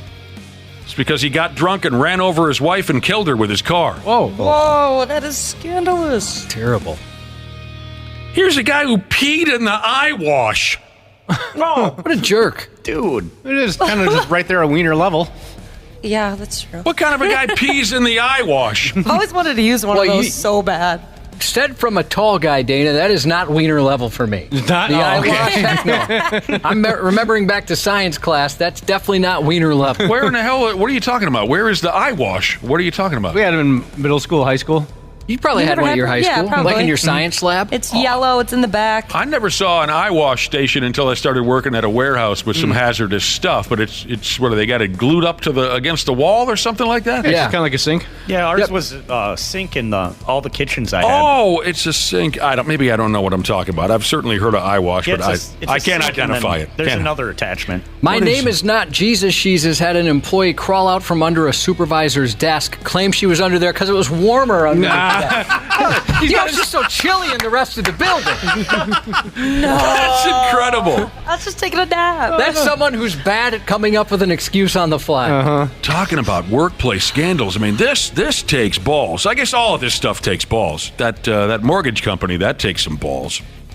But here's one. I mean, I don't know. I always thought these folks were just straighter than a Grizzlies D, working for an armored truck company. Some other guy on the job was stealing tens of thousands of dollars at a time to support his gambling habit. Yeah, I thought they were pretty good at counting pennies on those jobs. Working at a furniture store, this person says, went to a stock room, caught the boss and the HR lady getting it on while their spouses were working on the show floor. Wow. Oh, I would be getting a raise. Such a big raise. A lot of folks. Oh, you mean, there's one way for me to keep this a secret. Yep. A lot of folks are banging each other's brains out, no doubt. That's maybe the most popular answer this morning from our listening audience on workplace scandals. Everyone's banging someone that ain't their wife. I don't know. How about this one? Tow truck driver picking up hookers on the job. Full Turbo Jesus had a woman that hurt her back at work, put on disability. But after a few months, they found out she had an OnlyFans page. And he said, let's just say it didn't look like anything was wrong with her back because she was getting folded up like a fourth grade love letter. Now, I asked Josh earlier to try and remember the biggest scandals we've ever seen here at the radio station, and you came up with some great ones. I remembered one while we were playing commercials or whatever we were doing a few minutes ago. I remembered one, if you want to call this a scandal. I mean, it was pretty big. This is before Josh and I even were working together. I don't even think you were in the building yet, Josh. So it was very early on in my morning show, miserable morning show career. We were part of, this was the mid 90s. So it was all about pushing the envelope in every possible way. So a guy that I was on air with at the time somehow got the phone number of George Bush's mother, the little George Bush, the shorter one. Oh, yeah. I don't know how to tell you the difference other than that. He was the shorter one. And please save your political nonsense that some of you dorks are texting right now and preparing to send us. I have no interest in that at all. Just trying to nip it in the bud. Save any kind of stupid political comment you have. So this guy I was working with, he got a hold of little George Bush's damn mother's phone number. Barbara Bush, I'm assuming you're referring to? Well, I thought that was his wife. That's Laura Bush, if you're talking about the younger Bush. Okay. Then that would be Laura. That would be, anyway, little George Bush's mother. This coworker of mine got her phone number, and we called her on the air. And she was very, very nice. None of us planned on being nasty. I think we really just thought this is going to go nowhere, but this woman answered the phone. And there we are on the phone, on air with the mother of little George Bush. And that was the end of that. It actually turned out to be quite pleasant and fun. Again, it was a stupid era of radio where you just did things to do them, to try to shock people. And it was over. None of us, I don't think, really even know why we went through with it, but we did. And later on that week, the, I want to say IRS, but that's not correct. Secret Service? The FBI showed up to have a conversation with my coworker. Oh, no. That was pretty big. Yeah, I bet. And it wasn't, that also, from my memory, didn't turn out to be anything nasty. They just wanted to make sure that this coworker of mine wasn't a complete maniac or anything, and we moved on with our lives. But Did you see them? Yes, I did. Were they typical Secret Service looking, like suits and stuff? It sort of was typical, yes. Ah, cool. Yes. They have cool sunglasses and everything? I don't remember sunglasses or earpieces, but everyone kind of froze in their place. I bet. Yeah. The FBI wants to talk to you? Heck yeah. And the coworker was a little nervous. Yeah. So that was a keeper. That was certainly a keeper. All right. Like I said, you broke our text machine. There's really nowhere else we can go with this, is there, Josh? No, I think that's about the best we can do. Broke the Dan text machine. A couple of shout-outs before we get out of here. Shout out to CEO Sheezus, who tunes in from time to time. Happy 34th birthday to Spencer from Katrina. And this lucky guy, he's got a half day at work today, then he's off for 11 days, going to do some snowmobiling on the mountains. Who's it from, you ask? Oh, I'll tell you.